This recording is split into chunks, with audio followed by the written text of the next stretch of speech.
ठीक है। तो आज का हमारा टॉपिक है हेल्थ एजुकेशन। हम कम्युनिकेशन फॉर हेल्थ एजुकेशन का सेकंड टॉपिक पढ़ रहे हैं। हेल्थ एजुकेशन पहला टॉपिक कम्युनिकेशन हम पढ़ चुके हैं। क्लास शुरू करने से पहले मैं बता दूं, कुछ भी लिखने की जरूरत नहीं है। स्लाइड क्लास के नोट्स आपको डिस्क्रिप्शन बॉक्स में दे दिए जाएंगे, वहां से आप डायरेक्ट डाउनलोड कर सकते हो। तो शुरू करते हैं आज का टॉपिक हेल्थ एजुकेशन। याद रखना कि ना, हेल्थ एजुकेशन बहुत इंपॉर्टेंट टॉपिक है। इसमें बहुत सारे क्वेश्चंस आते हैं, अलग अलग भी आते हैं। या तो आपको सीधा आ जाएगा define health education and long question है तो बोल देंगे अप्रोचेस बताओ उसकी, या फिर बोल देंगे मॉडल्स ऑफ हेल्थ एजुकेशन बताओ, प्रिंसिपल्स ऑफ हेल्थ एजुकेशन बताओ। और जो बहुत बहुत बहुत बार लॉन्ग क्वेश्चन में पूछा गया है, that is methods of health education. बहुत बड़ा क्वेश्चन होता है, क्योंकि आपको पर्सनल मेथड्स, ग्रुप मेथड्स, उसके बाद मास अप्रोच, सारी चीजें आपको बतानी पड़ती है। इंडिविजुअल अप्रोच, ग्रुप अप्रोच और मास अप्रोच, सब कुछ अच्छे से बताना पड़ता है। तो मेथड्स ऑफ हेल्थ एजुकेशन अच्छा बड़ा टॉपिक है। ठीक, तो शुरू करते हैं। Methods of health education, principles of health education.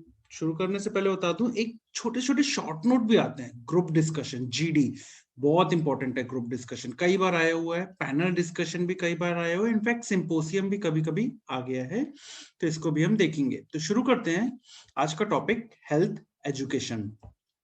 सबसे पहली चीज कि भाई हेल्थ एजुकेशन का मतलब क्या होता है। हेल्थ एजुकेशन मतलब क्या, हम लोगों को पढ़ा रहे हैं, हेल्थ के बारे में एजुकेट कर रहे हैं। तो ये एक तरह की प्रोसेस होती है जिससे हम या तो एक इंडिविजुअल को या तो पूरे के पूरे ग्रुप ऑफ पीपल को सिखाते हैं कि कैसे वो अपने बिहेवियर को चेंज कर सकते हैं, कैसे वो अपनी हेल्थ को प्रमोट कर सकते हैं, और या तो मेंटेन करके रख सकते हैं या अपनी हेल्थ को रिस्टोर कर सकते हैं। तो ये जॉन एम लास्ट ने हेल्थ एजुकेशन की डेफिनेशन दी थी कि एक ऐसी प्रोसेस जिससे इंडिविजुअल्स या ग्रुप ऑफ पीपल सीखते हैं कैसे उनको बिहेव करना है, जिससे कि वो अपनी हेल्थ को प्रमोट कर सकें और या फिर मेंटेन करके रख सके या फिर रिस्टोर कर सकें अपनी हेल्थ को।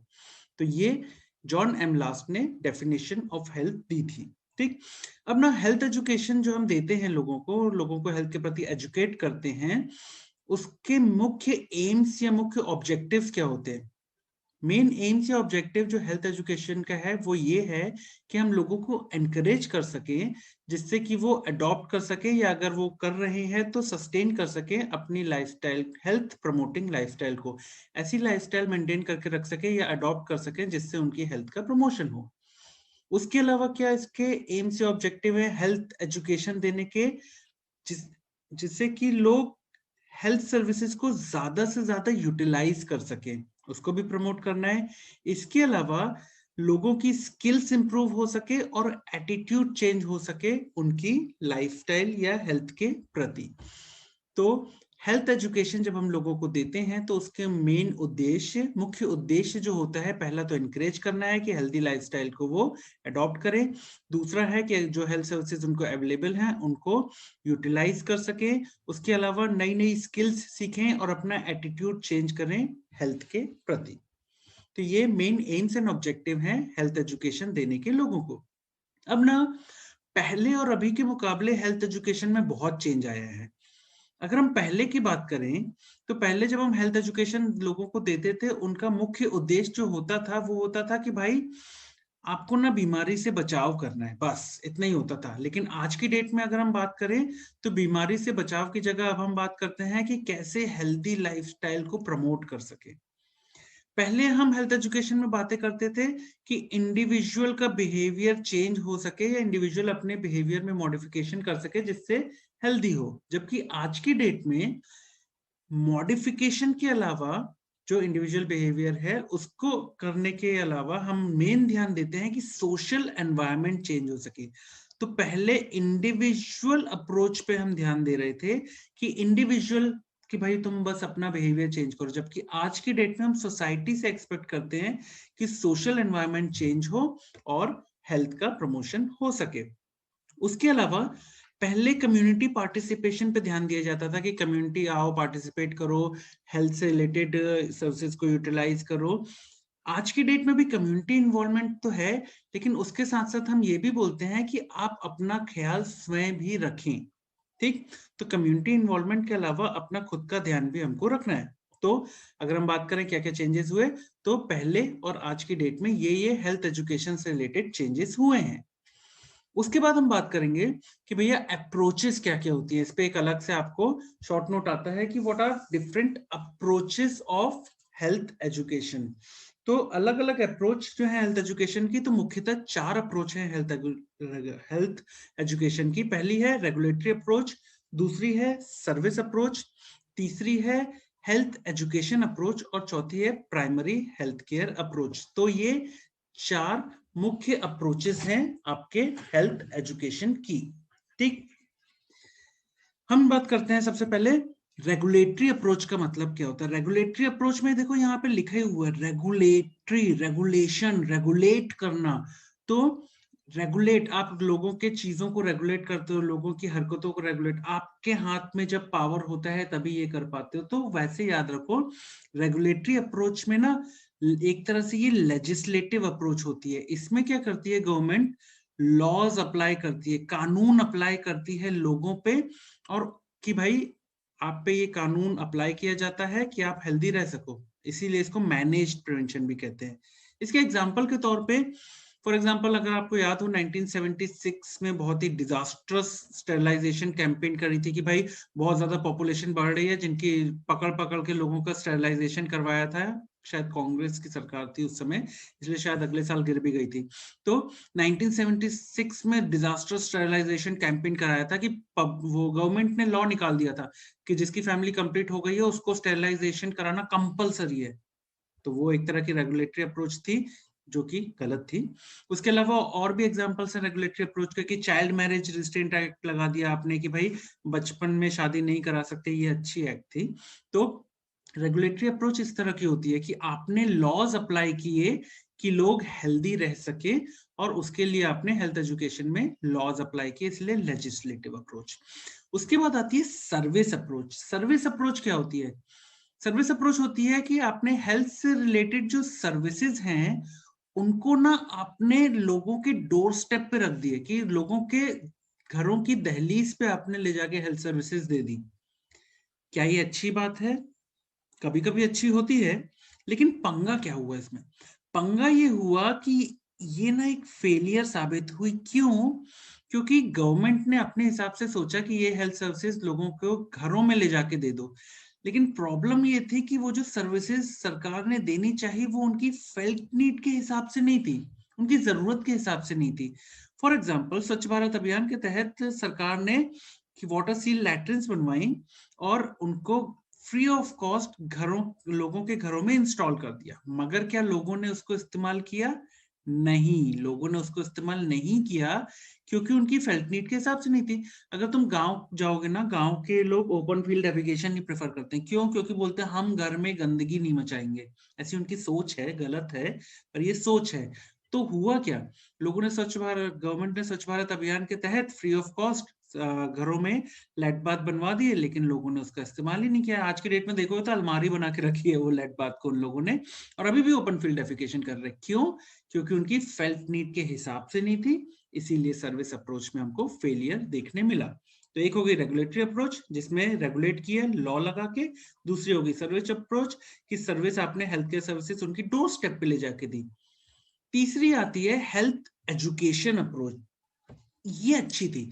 इसमें क्या किया ना, हमने लोगों को एजुकेट किया और लोगों को एनकरेज किया कि भाई साहब आप अपनी हेल्थ का ख्याल खुद रखो, उनको चॉइसेस दें कि भाई कैसे वो हेल्दी लाइफ जी सकें। तो हाँ, इसमें जो रिजल्ट्स हैं धीरे धीरे मिलते हैं, लेकिन रिजल्ट्स मिलते हैं। हेल्थ एजुकेशन अप्रोच की खास बात यह है, स्लो है मगर एंड्योरिंग रिजल्ट है। ठीक है, इसमें मुख्य उद्देश्य क्या है? आपको लोगों को एजुकेट करना है और एनकरेज करना है कि वो अपने हिसाब से हेल्दी लाइफस्टाइल को चूज कर सके। That was health education approach. फिर आती है जो अभी एकदम नई नई आई है, that is primary health care approach.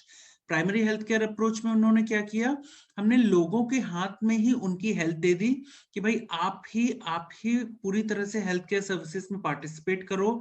आप ही हेल्थ केयर सर्विसेज जो हम आपको देना चाह रहे हैं कैसी दें उसकी प्लानिंग करो, कहाँ कहाँ दी जाए, कहाँ कहाँ हेल्थ सर्विसेज कौन कौन से दी जाए, डिलीवरी ऑफ हेल्थ सर्विसेज को भी आप ही देखो।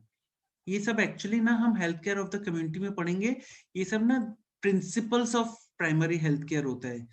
Principles of primary health care 4 होते हैं, उनमें से 2 यहाँ लिखे हुए हैं, दैट इज कम्युनिटी पार्टिसिपेशन और इंटरसेक्टोरल कोऑर्डिनेशन। कम्युनिटी पार्टिसिपेशन का मतलब होता है जो यहाँ लिखा हुआ है कि हमने लोगों के हाथ में ही दे दिया कि वो पार्टिसिपेट करें हेल्थ केयर सर्विसेज में, हेल्थ केयर सर्विसेज की प्लानिंग करने में और कैसे उनकी डिलीवरी की जाए उसमें।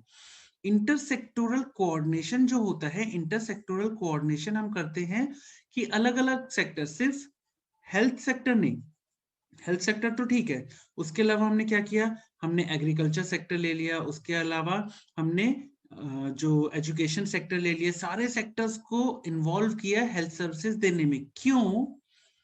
क्योंकि हमको डुप्लीकेशन ऑफ सर्विसेज को बचाना था, कि एक ही सर्विसेज अलग अलग हेल्थ सेक्टर्स या अलग अलग सेक्टर्स ना दे, इसलिए हमने इंटरसेक्टोरल कोऑर्डिनेशन किया हेल्थ केयर सर्विसेज देने में। समझ गए? तो दैट वाज हमारी primary health care approach. Primary health care approach में पहली चीज तो हमने कम्युनिटी पार्टिसिपेशन कराया, लोगों के हाथों में ही हेल्थ दे दी कि वो हेल्थ की प्लानिंग कर सकें और डिलीवरी कैसे करनी है हेल्थ केयर सर्विसेज की वो कर सकें, और उसके अलावा हमने इंटरसेक्टोरल कोऑर्डिनेशन कर लिया। बहुत ही नई अप्रोच है लेकिन रिजल्ट्स इसके भी अच्छे हैं। ठीक, तो हमने क्या देखा, हमने देखा approaches of health education. Approaches of health education में हमने 4 देखी। कौन कौन सी? रेगुलेटरी अप्रोच जिसमें हम लॉ लगाते हैं, उस पर बाद देखी हमने सर्विस अप्रोच जिसमें हमने उनके डोर स्टेप पे हेल्थ सर्विसेज ले जाके दे दी। उसके बाद हमने देखी health education approach. Health education approach में हमने उनको एनकरेज किया, एजुकेट किया, और सबसे आखिरी में आती है प्राइमरी हेल्थ केयर अप्रोच जिसमें कि हमने उनको कम्युनिटी पार्टिसिपेशन और इंटरसेक्टोरल कोऑर्डिनेशन कराया। तो ये 4 नाम याद रखिएगा, regulatory, law, service, health education और सबसे आखिरी में प्राइमरी हेल्थ केयर। ठीक, तो ये तो हो गई आपकी अप्रोचेस। उसके बाद आता है आपका हेल्थ एजुकेशन में। याद रखना, जब आपको हेल्थ एजुकेशन टॉपिक आता है तो आपको या तो बड़ा क्वेश्चन आ जाएगा या तो अलग अलग क्वेश्चन आ सकते हैं। जैसे अप्रोचेस ऑफ हेल्थ एजुकेशन, इस पे अलग से एक क्वेश्चन आया हुआ है, वैसे ही एक अलग से क्वेश्चन आता है आपको, that is models of health education. अब आपको हेल्थ एजुकेशन लोगों को देना है तो अलग अलग तरीके से दे सकते हो, अलग अलग मॉडल्स होते हैं उसको देने के लिए। पहले से जो शुरू से चला आ रहा है that is medical model. Medical model क्या होता है? आप बीमारी को रिकॉग्नाइज करो और ट्रीट कर दो, खत्म। That is medical model. कुछ ज्यादा इसमें हाई फाई चीजें नहीं है। एक और होता है मोटिवेशनल मॉडल या मोटिवेशन मॉडल। उसमें क्या करते हैं? हेल्थ एजुकेशन के थ्रू आप लोगों में अवेयरनेस फैलाते हो किसी चीज या किसी सर्विसेज के प्रति।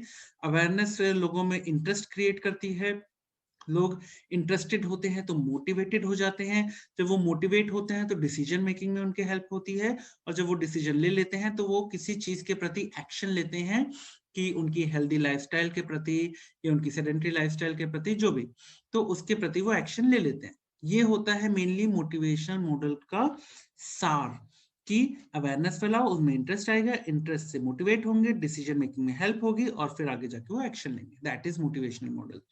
इसके अंदर, मोटिवेशन मॉडल के अंदर एक बहुत इंपॉर्टेंट चीज होती है इंटरनलाइजेशन। ये बहुत इंपॉर्टेंट है वाइवा के लिए भी। इंटरनलाइजेशन क्या होती है? इंटरनलाइजेशन एक शुद्ध हिंदी भाषा में बताएं तो कोई नया आइडिया अगर आपने किसी को दिया है और वो उस नए आइडिया को अपने जो लाइफस्टाइल है उसकी या उसके रहन सहन ना उसका एक हिस्सा बना ले। फॉर एग्जाम्पल, एक बंदा है जिसकी एकदम सेडेंटरी लाइफस्टाइल है, बैठा ही रहता है, बैठे ही रहता, कुछ नहीं करता। उसको आपने बोला कि भाई चल जिम चलते हैं, वो जिम जाने लगा, रोज सुबह 4 बजे उठ के वो जिम जाने लगा। अब भाई को अच्छा लगने लगा, भाई को अच्छा लगने लगा तो उसने क्या किया, ये सुबह 4 बजे उठना और जिम जाना उसने अपनी जिंदगी का हिस्सा बना लिया और हेल्दी लाइफस्टाइल की तरफ चला गया। तो उसने क्या किया, एक नया आइडिया, ये एक एक्वायर्ड बिहेवियर को अपनी जिंदगी का हिस्सा बना लिया।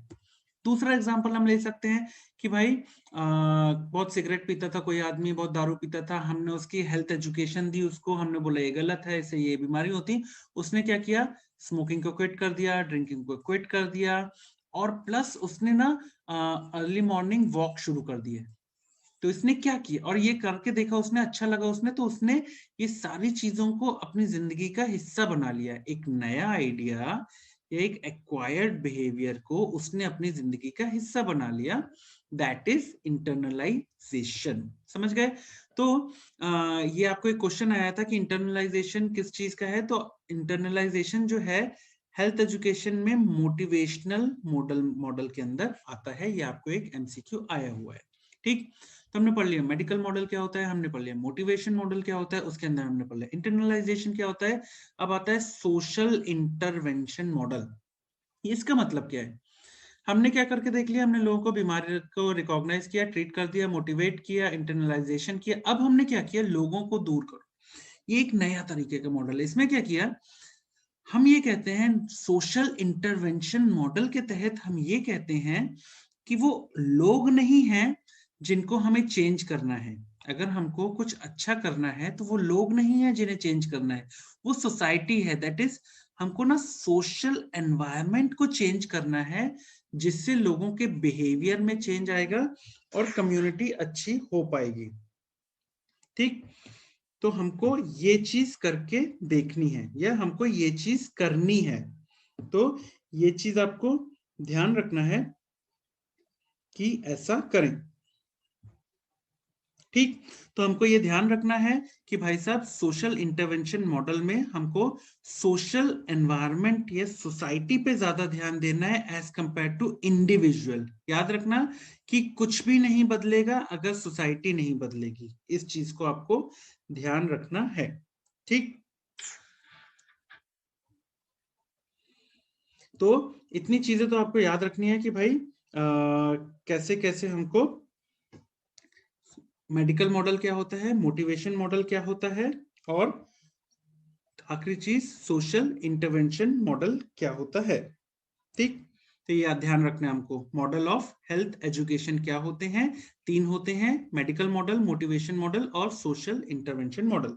ये तीन चीज हमको ध्यान रखनी है। ठीक, इसके बाद आता है एक छोटा सा टॉपिक है एक्चुअली, आपको वाइवा में कई बार पूछा जाता है कि इंसेंटिव्स का मतलब क्या होता है।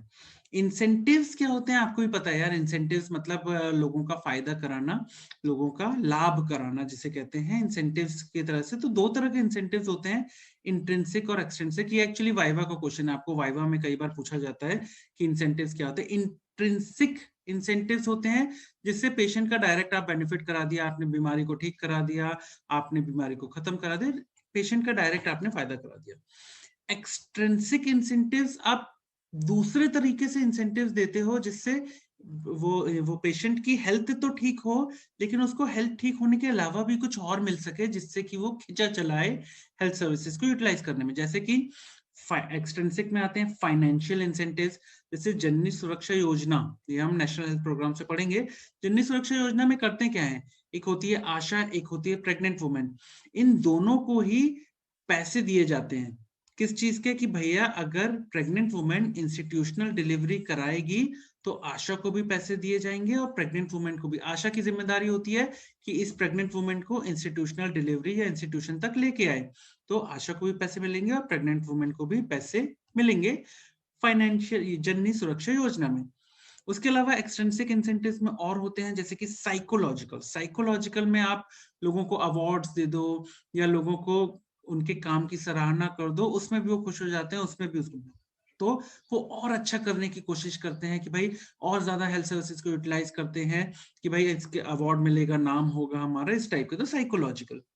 उसके अलावा होता है मटेरियलिस्टिक एक्सट्रिंसिक इंसेंटिव्स भी होते हैं, कि जैसे टीबी पोषण योजना हमने शुरू कर दी कि भाई टीबी पेशेंट है उसको आपने खाना ना भी खिला दिया सब कुछ, तो मटेरियलिस्टिक आपने शुरू कर दिया कि चलो इसी बहाने आके हेल्थ सर्विसेज को यूटिलाइज कर लेगा। तो ये कुछ एग्जाम्पल्स होते हैं इंसेंटिव्स के, इंट्रिंसिक और एक्सट्रिंसिक इंसेंटिव्स के। ठीक, तो हमने क्या पढ़ लिया, हमने पढ़ लिया डेफिनेशन, हमने एम्स एंड ऑब्जेक्टिव पढ़ लिया, हमने चेंजेस क्या क्या हुए वो पढ़ लिया, हमने अप्रोचेस पढ़ ली, हमने मॉडल्स ऑफ हेल्थ एजुकेशन पढ़ लिया। याद रखना अप्रोचेस पे अलग सवाल आता है और मॉडल्स पे अलग सवाल आता है।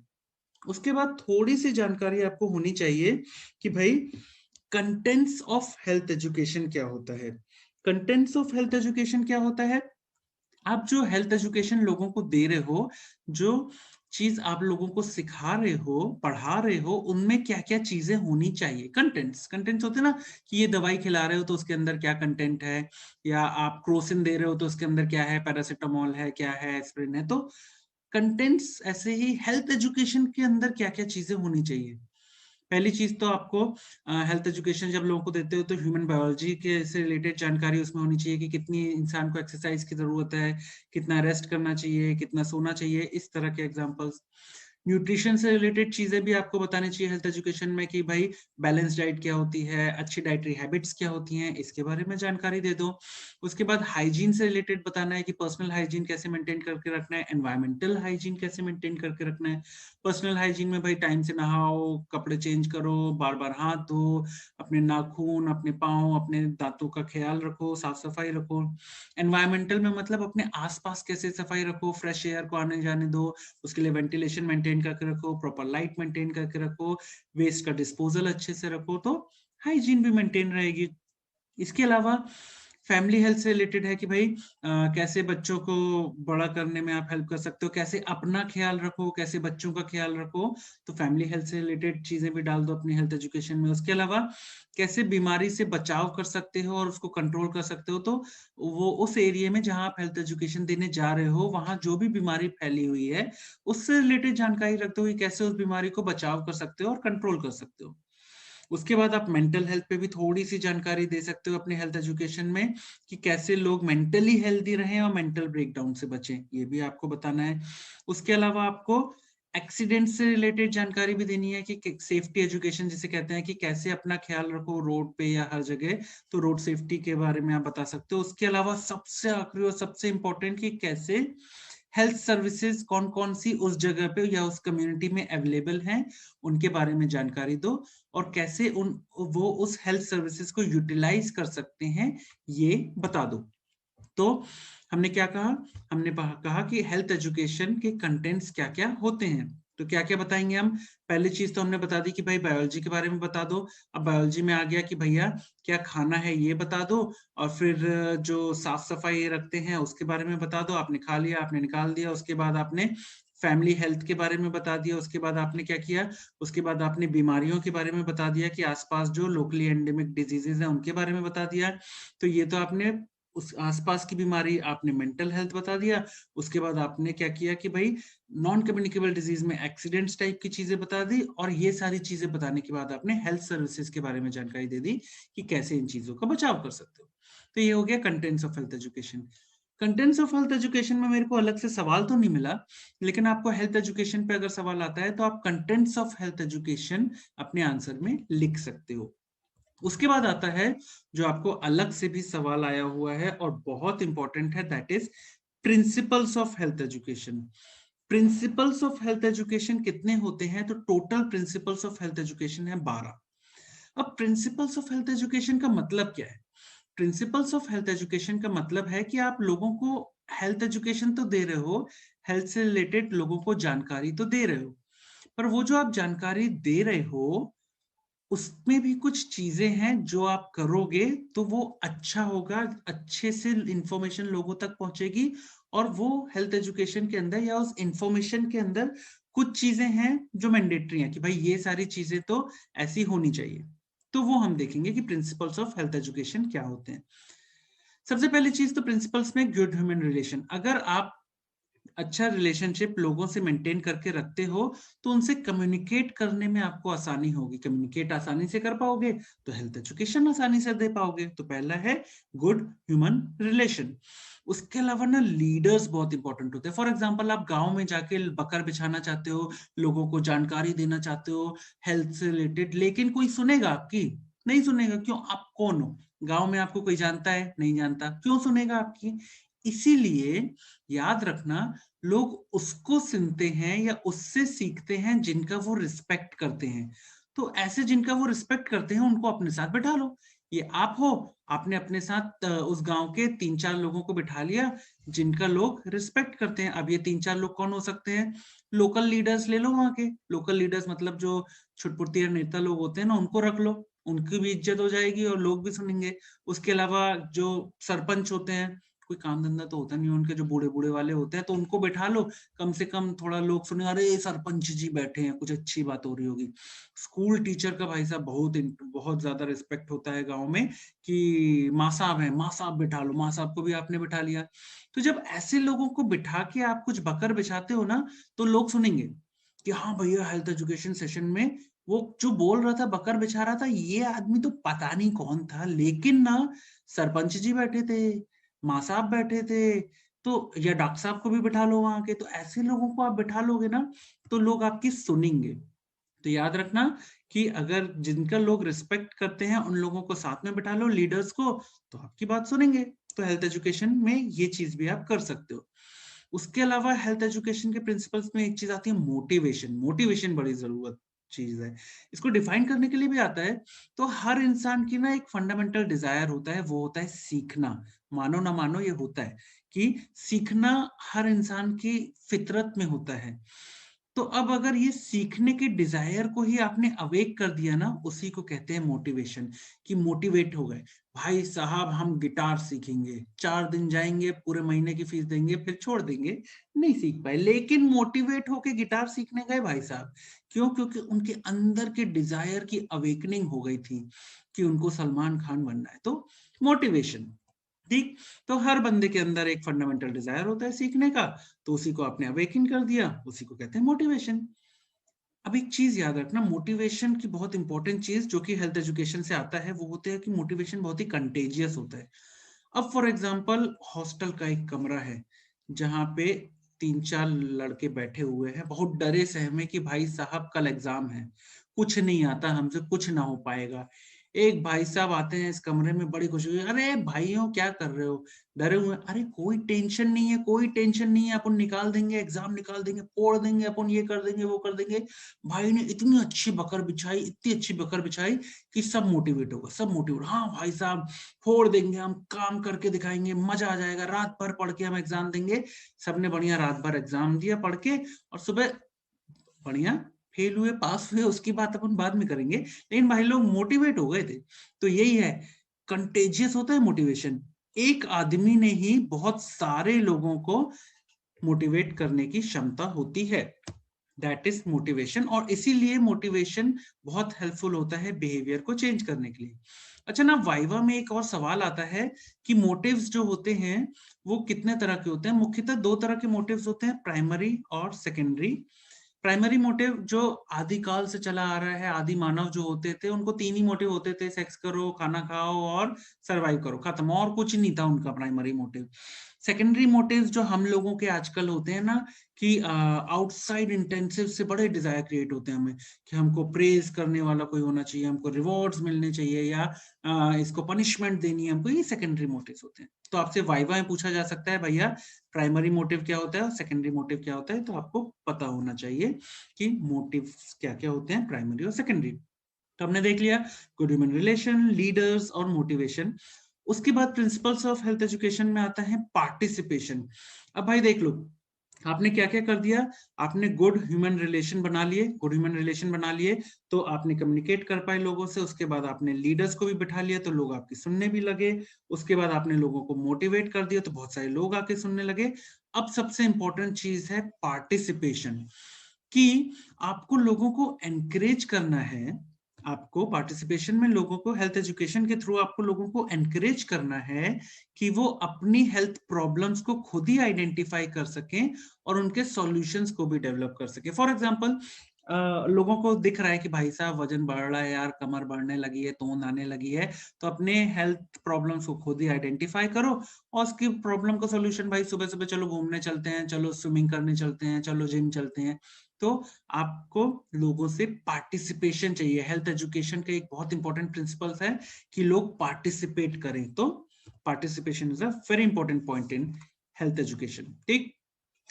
अब आपने लोगों को पार्टिसिपेट भी करा लिया, आपने लोगों को गुड हेल्दी रिलेशन बना लिए, उसके बाद आपने लीडर्स को बिठा लिया, मोटिवेट कर दिया, उसके बाद लोगों को पार्टिसिपेट करा दिया। अब आती है सबसे इंपॉर्टेंट चीज, कि आप जो हेल्थ एजुकेशन लोगों को देना चाह रहे हो उसमें कौन कौन सी खूबियां होनी चाहिए, या उसमें कौन कौन सी इंपॉर्टेंट चीजें चाहिए लोगों को। पहली चीज है क्रेडिबिलिटी। आप जो जानकारी लोगों को दे रहे हो क्या वो ट्रस्टवर्दी है? हवा में बातें नहीं करनी है आपको। आपको सही चीज, सही जानकारी अगर लोगों को देनी है, तभी लोग आपसे सुनेंगे, वरना एक बार सुनेंगे उसके बाद कभी नहीं आएंगे। तो आपकी इंफॉर्मेशन ट्रस्टवर्दी होनी चाहिए, सबसे इंपॉर्टेंट चीज है, ठीक। सेकंड चीज है, लोगों के इंटरेस्ट के हिसाब से आपको पढ़ाना है। आपको टीचिंग जो है लोगों के इंटरेस्ट से या लोगों को रिलेट करके बताना चाहिए, यानी कि उनकी फेल्ट नीड के हिसाब से आपकी इंफॉर्मेशन होनी चाहिए। जो मैंने पहले भी कहा कि अगर मैं फर्स्ट ईयर के बच्चे को पीएसएम पढ़ाऊंगा तो वो घंटा ना सुनेगा, वहीं अगर मैं थर्ड ईयर के बच्चे को पीएसएम पढ़ाऊंगा ना तो वो बहुत इंटरेस्ट लेके सुनेगा। वो इंटरेस्ट लेके क्यों सुनेगा? क्योंकि उसकी फेल्ट नीड के हिसाब से होगा कि भाई साहब थर्ड ईयर है, पीएसएम में पास होना है, ऑप्टल ईएनटी तो छोटे छोटे सब्जेक्ट है। तो इंटरेस्ट के हिसाब से अगर आपके हेल्थ एजुकेशन होगी तो लोग सुनेंगे। उसके बाद आता है ना हेल्थ एजुकेशन में कॉम्प्रिहेंशन। कॉम्प्रिहेंशन बहुत इंपॉर्टेंट चीज है। कॉम्प्रिहेंशन मतलब लोगों की मेंटल कैपेसिटी के हिसाब से पढ़ाओ। मेंटल कैपेसिटी के हिसाब से पढ़ाओ मतलब कि लोगों को उन्हीं की भाषा में समझाओ। मतलब मैं ये नहीं बोल रहा कि लोग तो लातों की भाषा जानते हो, मार पीट के समझाओ, नहीं। लोगों को उन्हीं की भाषा में समझाओ से मतलब है कि बहुत से लोग मुझसे बोलते हैं सर आप इंग्लिश में पढ़ाओ फलाना। मैं ये बोलता हूँ कि भाई अगर आपको कोई चीज आसान भाषा में समझ में आ रही है तो समझो ना। वही है, लोगों की मेंटल कैपेसिटी के हिसाब से उन्हीं की भाषा में अगर उनको हेल्थ एजुकेशन दी जाए। फॉर एग्जांपल, आप एक गांव में जाते हो जहाँ पे बहुत सारे लोग बैठे हुए हैं, बहुत सारे लोग बैठे हुए हैं, बढ़िया आपको हेल्थ एजुकेशन देना है। आपने बोला good morning friends, I am doctor Arpit Verma, I am here to give you health education, you should look after your health and you should take self. के घंटा कोई सुनेगा? कोई ना सुनेगा। कोई को मतलब ही नहीं, समझ ही नहीं आ रहा, मेंटल कैपेसिटी के ऊपर की है।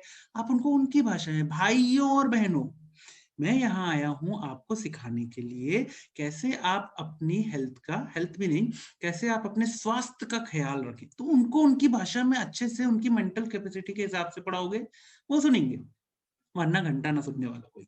तो कॉम्प्रिहेंशन में याद रखना उनकी मेंटल कैपेसिटी के हिसाब से। अब ना मेंटल कैपेसिटी के हिसाब से पढ़ाना है कॉम्प्रिहेंशन, उसके बाद वाला पॉइंट बिल्कुल उसी के जैसा है।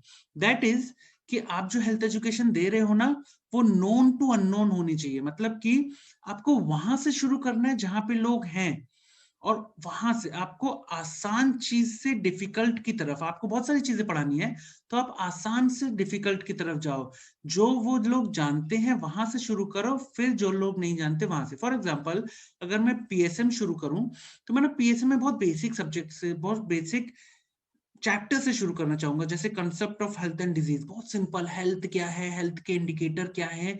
और वहीं अगर मैं पीएसएम शुरू कर दूं, नेशनल हेल्थ प्रोग्राम्स पढ़ाऊंगा मैं आपको, इतना लोग इंटरेस्ट लेंगे। क्यों?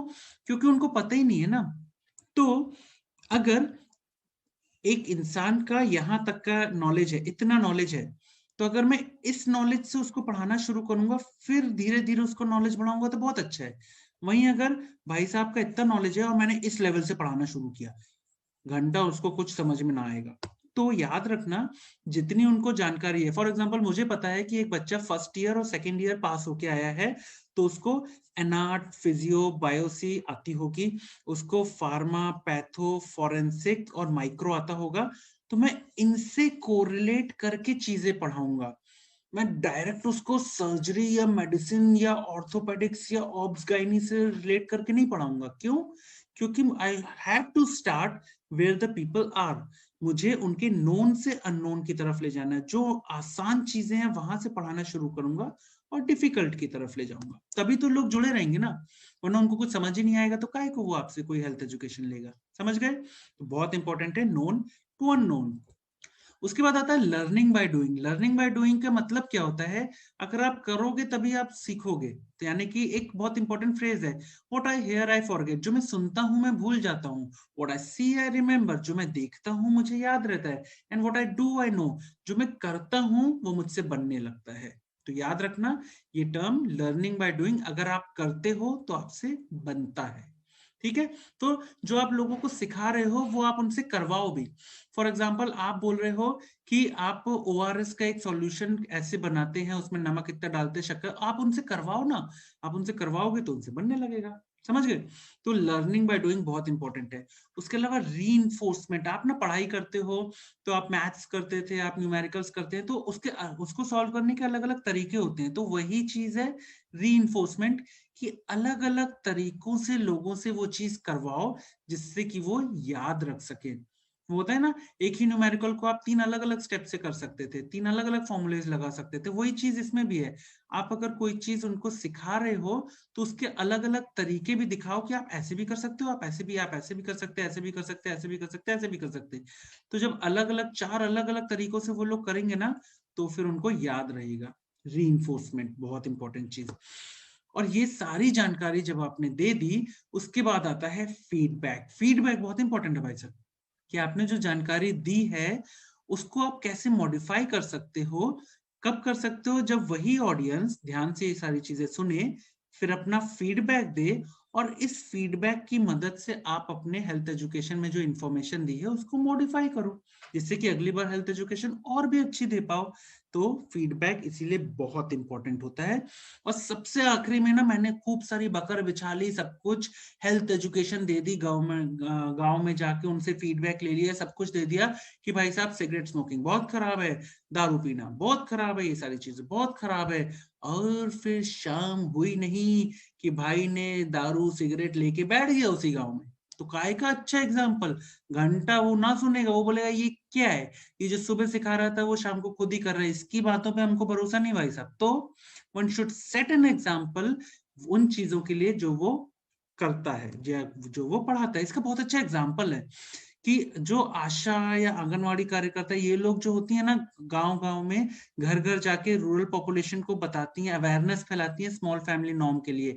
लेकिन उनका ही एक चीज होती है कि वो खुद भी, ऐसा थोड़ी है कि वो 6 से 8 बच्चे रख रही हैं और जाके पढ़ा रही हैं कि भैया दो दो बच्चे ही अच्छे, ऐसा नहीं है। उनको भी ये सिखाया जाता है कि भाई पहले आप छोटी फैमिली रखो, उसी के बाद तो आप जाके अवेयरनेस फैलाओगे। कि आप पता चला अपने गोद में 2 बच्चे, पेट में 1 बच्चा, और पीछे पीछे नाक बहती हुई 4 बच्चे घूम रहे हैं, और आप जाके स्मॉल फैमिली नॉर्म से खा रहे हो, तो ऐसा थोड़ी है ना। तो ये चीज आपको याद रखनी है। सेटिंग एन एग्जाम्पल, जो आप सिखाओ वो आप खुद भी करो, that is setting an example. तो हमने क्या पढ़ा? हमने पढ़ा principles of health education. Principles of health education याद करने का तरीका कितने हैं? 12 हैं। तो 12 में हमने कैसे याद करेंगे? कहानी के तौर पे याद करेंगे। सबसे पहली चीज आपको क्या करनी है? आपको लोगों से हेल्थ रिलेशन अच्छे रखने हैं। हेल्थ रिलेशन अच्छे रखोगे आप, उसके बाद आपको साथ में लीडर्स बिठा लेने हैं। लीडर्स को बिठा लोगे तो, और फिर आप लीडर्स को बिठा लोगे तो लोग मोटिवेट हो जाएंगे। लोग मोटिवेट हो जाएंगे तो वो आके पार्टिसिपेट करेंगे।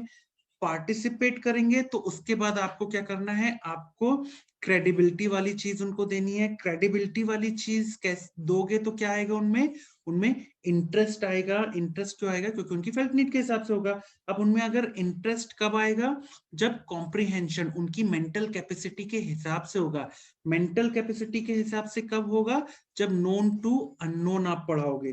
नोन टू अननोन आपने पढ़ा दिया, उसके बाद क्या करोगे? उनको पढ़ाने के बाद लर्निंग बाय डूइंग भी आपको कराना, उनसे करवा के देखना है। अब आपने लर्निंग बाय डूइंग करवा दिया, उसके बाद रिवीजन करा दो, दैट इज रीइंफोर्समेंट। अलग अलग तरीकों से करवा दो। और ये सारी चीजें जब आपने करा दी तो उनसे फीडबैक ले लो, और फीडबैक लेने के बाद याद रखना, सेटिंग एंड एग्जाम्पल बहुत इंपॉर्टेंट है। तो 1 2 3 4 5 6 7 8 9 10 11 और 12। ठीक। तो ये एक कहानी के तौर पे अगर आप याद रखोगे तो चीजें आपको याद रहेंगी। तो इतनी चीजें हैं जो आपको प्रिंसिपल्स ऑफ हेल्थ एजुकेशन में पता ही होनी चाहिए। ठीक है। इसके बाद आता है आपका audio visual aids. Audio visual aids of health education क्या होता है कि भाई कैसे आप हेल्थ एजुकेशन दे रहे हो, किन किन माध्यमों से? तो आप 3 तरह से दे सकते हो। या तो ऑडिटरी एड्स है, जिसमें आप रेडियो, टेप रिकॉर्डर, मतलब कि सिर्फ आपकी आवाज जाएगी और कुछ नहीं जाएगा, दैट इज ऑडिटरी एड्स, कि सिर्फ आपकी आवाज जा रही है और कुछ नहीं। जबकि विजुअल एड्स क्या होते हैं? विजुअल एड्स होते हैं कि जिसमें आपको, आई मीन टू से, जो बेनिफिशियरीज है उनको सिर्फ दिख रहा है। वो भी 2 तरह के हो सकते हैं, जिसमें प्रोजेक्शन की जरूरत होती है, जिसमें प्रोजेक्शन की जरूरत नहीं होती।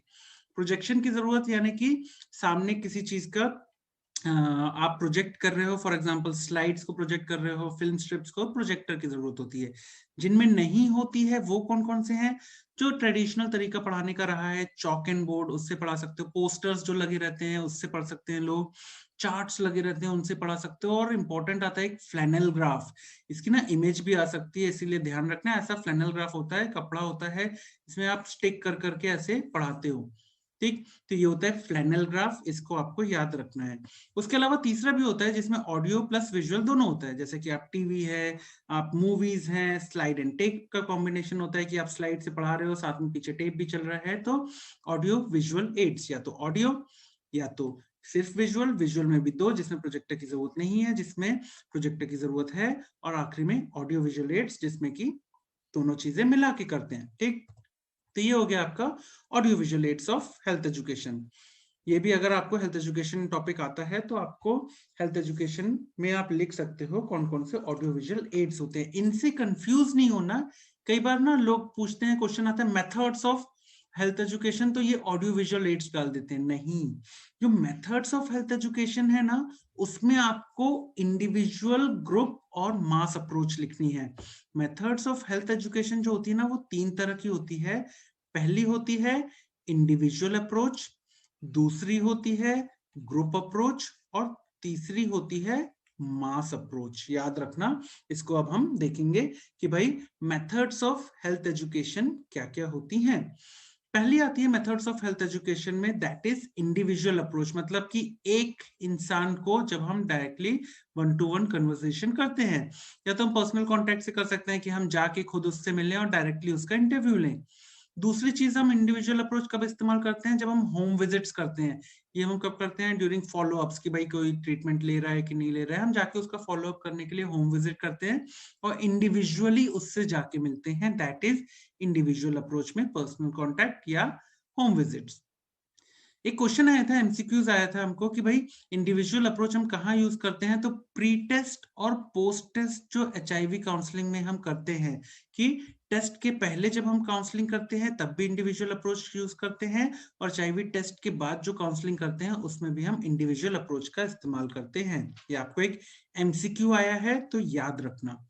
इंडिविजुअल अप्रोच में एक बहुत इंपॉर्टेंट चीज है आईपीसी। आजकल आईईसी की जगह आईपीसी को ज्यादा ध्यान दे रहे हैं। आईईसी क्या होता है? Information, education, communication. तो आईईसी की जगह आजकल जो ज्यादा ध्यान दे रही है सरकार, या जिसपे ज्यादा एम्फेसिस है, वो है आईपीसी, इंटरपर्सनल कम्युनिकेशन। आमने सामने बात की जाए तो ज्यादा अच्छा है। क्यों ज्यादा अच्छा है इंटरपर्सनल कम्युनिकेशन? ज्यादा इफेक्टिव होता है कम्युनिकेशन के लिए। क्यों? क्योंकि हमने पहले भी देख चुका है, कम्युनिकेशन वाले चैप्टर में भी देख चुका है, क्योंकि ये सबसे ज्यादा इफेक्टिव होता है, क्योंकि मोटिवेट कर सकता है, ये हेल्थ बिहेवियर को चेंज कर सकता है। इसीलिए इसका इस्तेमाल, that is IPC, interpersonal communication का हम इस्तेमाल करते हैं फैमिली प्लानिंग को। कोई अगर कपल है, उसको हमको फैमिली प्लानिंग की सर्विसेज को अडॉप्ट करने को बोलना है, तो हम उसके लिए इंटरपर्सनल कम्युनिकेशन का इस्तेमाल करते हैं। जो कपल है उसको आमने सामने बिठाओ और आमने सामने बैठ के ही बात करो उससे, इंटरपर्सनल कम्युनिकेशन, तो ज्यादा मोटिवेट होता है वो, और फैमिली प्लानिंग के प्रति ज्यादा कृतिबद्ध होता है।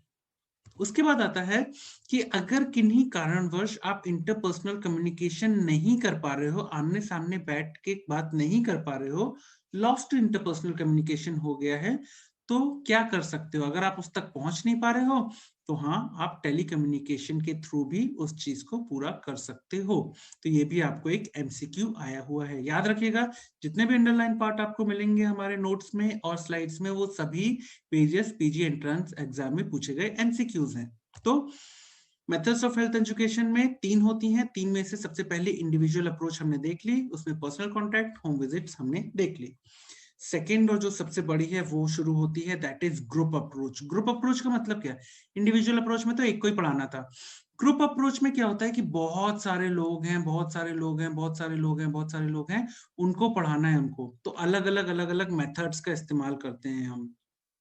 सबसे पहली मेथड ग्रुप अप्रोच के लिए, जो सबसे ज्यादा कॉमन भी आप देखते ही रहते हो, दैट इज लेक्चर। लेक्चर हम सब अटेंड करते हैं, लेकिन इनमें कुछ चीजें जो आपको पता ही नहीं है, पता चलेंगी तो खुश हो जाओगे, अच्छा ऐसा होता है, ऐसा तो हमारे कॉलेज में होती नहीं है। पहली चीज तो कि भाई ओरल प्रेजेंटेशन एक क्वालिफाइड पर्सन करता है। हाँ, ये तो सारी जगह होता है कि भाई एपी, एसोसिएट, एचओडी, प्रोफेसर, यही लोग पढ़ाते हैं आपको, तो क्वालिफाइड पर्सन आपको पढ़ाता है। मगर और इसमें फायदा क्या है लेक्चर का, कि थोड़े से समय में बहुत सारे लोगों को हम इंफॉर्मेशन पहुंचा सकते हैं, ये भी बहुत अच्छी चीज है। लेकिन इसकी कुछ रूल्स हैं। पहला, कि वो जो ग्रुप जिसको हम लेक्चर में इंफॉर्मेशन दे रहे हैं वो 30 से ज्यादा नहीं होने चाहिए। अब ये तो पंगे वाला है, आप तो 100 150 लोग बैठते हैं लेक्चर थिएटर में, तो ये कुछ है जो आपको पता होना चाहिए। उसके अलावा आपके खुशी की लहर दौड़ती हुई कि भाई साहब 20 मिनट से ज्यादा का तो लेक्चर ही नहीं होना चाहिए। यहाँ तो 1 घंटे का लेक्चर भी आधा आधा तो रिसेस का टाइम भी खा जाते हैं कई प्रोफेसर। तो नहीं, 20 मिनट से ज्यादा आपको लेक्चर नहीं लेना है। तो ये कुछ इंपॉर्टेंट चीजें आपको लेक्चर में याद रखनी है। क्वालिफाइड पर्सन होता है, कम समय में बहुत सारे लोगों को पढ़ा सकते हैं। इसमें 30 या उससे कम ही लोग एक ग्रुप में होने चाहिए जो इनको लेक्चर लिया जा रहा है, और 20 मिनट से ज्यादा आपको एक बार में नहीं पढ़ाना है। अलग अलग टाइप से पढ़ा सकते हो आप। तो फ्लिप चार्ट्स, ये आपको दिख रहा है, आपको फ्लिप चार्ट ऐसा होता है कि आपने लिखा, उसके बाद इसको फ्लिप कर दिया, फिर लिखा, फिर फ्लिप कर दिया, तो फ्लिप चार्ट्स यूज कर सकते हो आप। इसमें आप डिस्प्ले सामने कर देते हैं लोगों के और बात करते रहते हैं और फ्लिप करते रहते हैं चार्ट्स को। उसके बाद एग्जीबिशन, जो मॉडल्स या स्पेसिमेंट्स होते हैं, ये आपने देखे होंगे। याद करो, जब हम एनार्ट वगैरह में, इनफैक्ट हर डिपार्टमेंट का जो म्यूजियम होता है उसमें मॉडल्स रखे रहते हैं, स्पेसिमेंट्स रखे रहते हैं। वहां जाके आप डायरेक्टली पढ़ सकते हो, वहां पे जाके लोग पढ़ाते हैं, बहुत सारे लोगों को उनके थ्रू भी पढ़ाया जाता है। उसके अलावा फिल्म्स, मास मीडिया के थ्रू कम्युनिकेट हम करते हैं कि भाई हमने एक मूवी लगा दी या हमने कुछ वीडियो प्ले कर दिया, उसके थ्रू हम पढ़ा रहे हैं, उनके थ्रू भी आप लेक्चर्स को ले सकते हो। तो ये कुछ एग्जांपल्स हैं टाइप्स में, फ्लिप चार्ट्स, एग्जीबिशंस, फिल्म्स वगैरह। लेक्चर का फायदा क्या होता है, एडवांटेज क्या है लेक्चर के? पहली चीज तो इकोनॉमिकल है, बहुत ज्यादा पैसा लग नहीं रहा है, और थोड़ी सी चीज में बहुत सारे लोगों को पढ़ा सकते हैं। वही चीज एक एडवांटेज में आ गया कि बहुत सारे लोगों को बहुत कम समय में आप पढ़ा सकते हो, और ना इसमें कुछ खास प्रिपरेशन की भी जरूरत नहीं पड़ती है।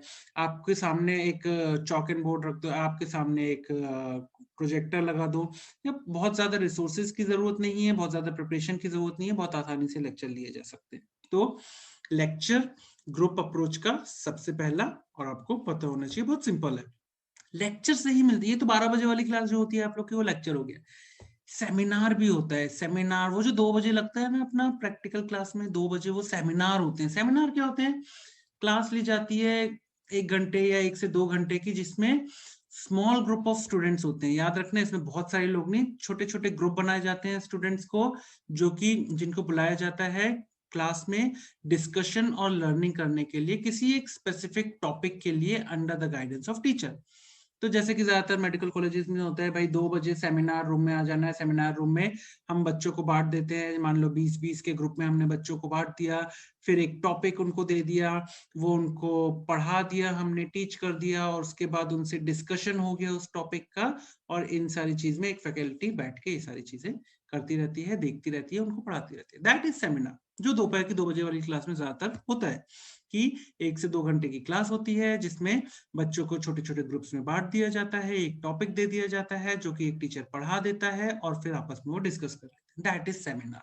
ठीक है, तो लेक्चर सेमिनार दोनों साथ में याद रखना। तो ये दो तो हो गए।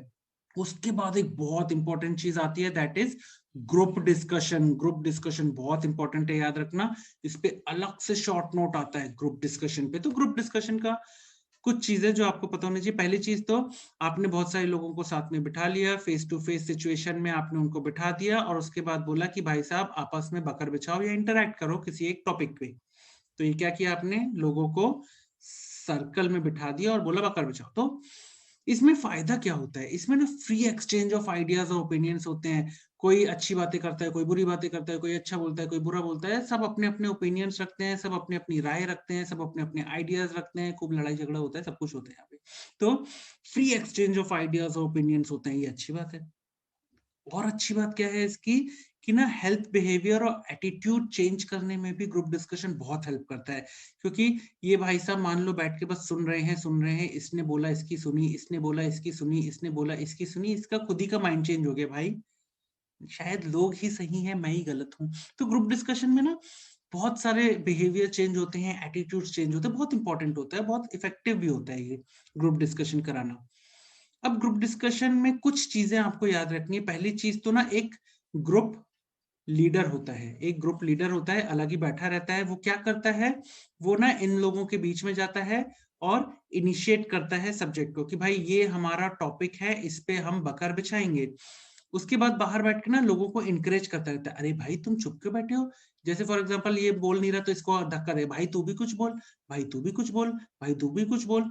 उसके अलावा ना, जब सारी बकर बिछ जाती है तो उसके बाद ये क्या करता है, सारे डिस्कशन को समसअप करता है कि भाई हाँ, ये हमारा निष्कर्ष निकला एक ग्रुप डिस्कशन से। तो ग्रुप लीडर का काम क्या है, एक ग्रुप लीडर होता है एक ग्रुप डिस्कशन में, जो सब्जेक्ट को इनिशिएट करता है, सबको इंकरेज करता है, भाई आप भी पार्टिसिपेट करो, भाई आप चुप नहीं रहे हो, भाई आप भी पार्टिसिपेट करो, और आखिरी में समसअप कर देता है डिस्कशन को। इस ग्रुप लीडर के अलावा वो ग्रुप के किनारे में ना एक रिकॉर्डर भी बैठा रहता है, यहाँ पे एक रिकॉर्डर बैठा रहता है। ये क्या करता है, ये ना, ये सारी जो बकर बिछ रही है, ये सारी जो बहस हो रही है ना, इसको सबसे पहली चीज तो ये एक रिपोर्ट तैयार करता रहता है कि क्या क्या डिस्कशन हुआ, ये देखता रहता है, और आखिरी में पूरे ग्रुप के बीच में क्या एग्रीमेंट पहुंचा, ये चीजें ये रिकॉर्डर जो है ये रिकॉर्ड करता है और एक रिपोर्ट बनाता है। तो ग्रुप डिस्कशन में ये दो लोग तो हो गए कि ये हो गया हमारा एक ग्रुप लीडर और ये हो गया हमारा एक रिकॉर्डर। लेकिन जो मेन काम है ना, जो मेन बकर बिछानी है, लड़ाई झगड़ा करना है, वो ये ग्रुप को करना है। तो ये जो ग्रुप है इसके भी कुछ रूल्स है। पहली चीज कि भाई 6 से 12 मेंबर होने चाहिए, इससे कम इससे ज्यादा नहीं होने चाहिए। तो 6 से 12 मेंबर लगभग होने चाहिए एक ग्रुप डिस्कशन में। सबको एक सर्कल में बिठाना चाहिए, जैसा कि आप देख सकते हो एक सर्कल में बैठे होने चाहिए। उसके अलावा एक और इम्पोर्टेंट चीज है जो इस पे एमसीक्यू आया था, हो भी सकता है और नहीं भी हो सकता है कि ये जो ग्रुप मेंबर्स हैं वो एक दूसरे को जानते हो। तो ऐसा भी हो सकता है कि ये सब लोग एक दूसरे से वाकिफ ना हो, और ऐसा भी हो सकता है कि ये लोग एक दूसरे को जानते हो।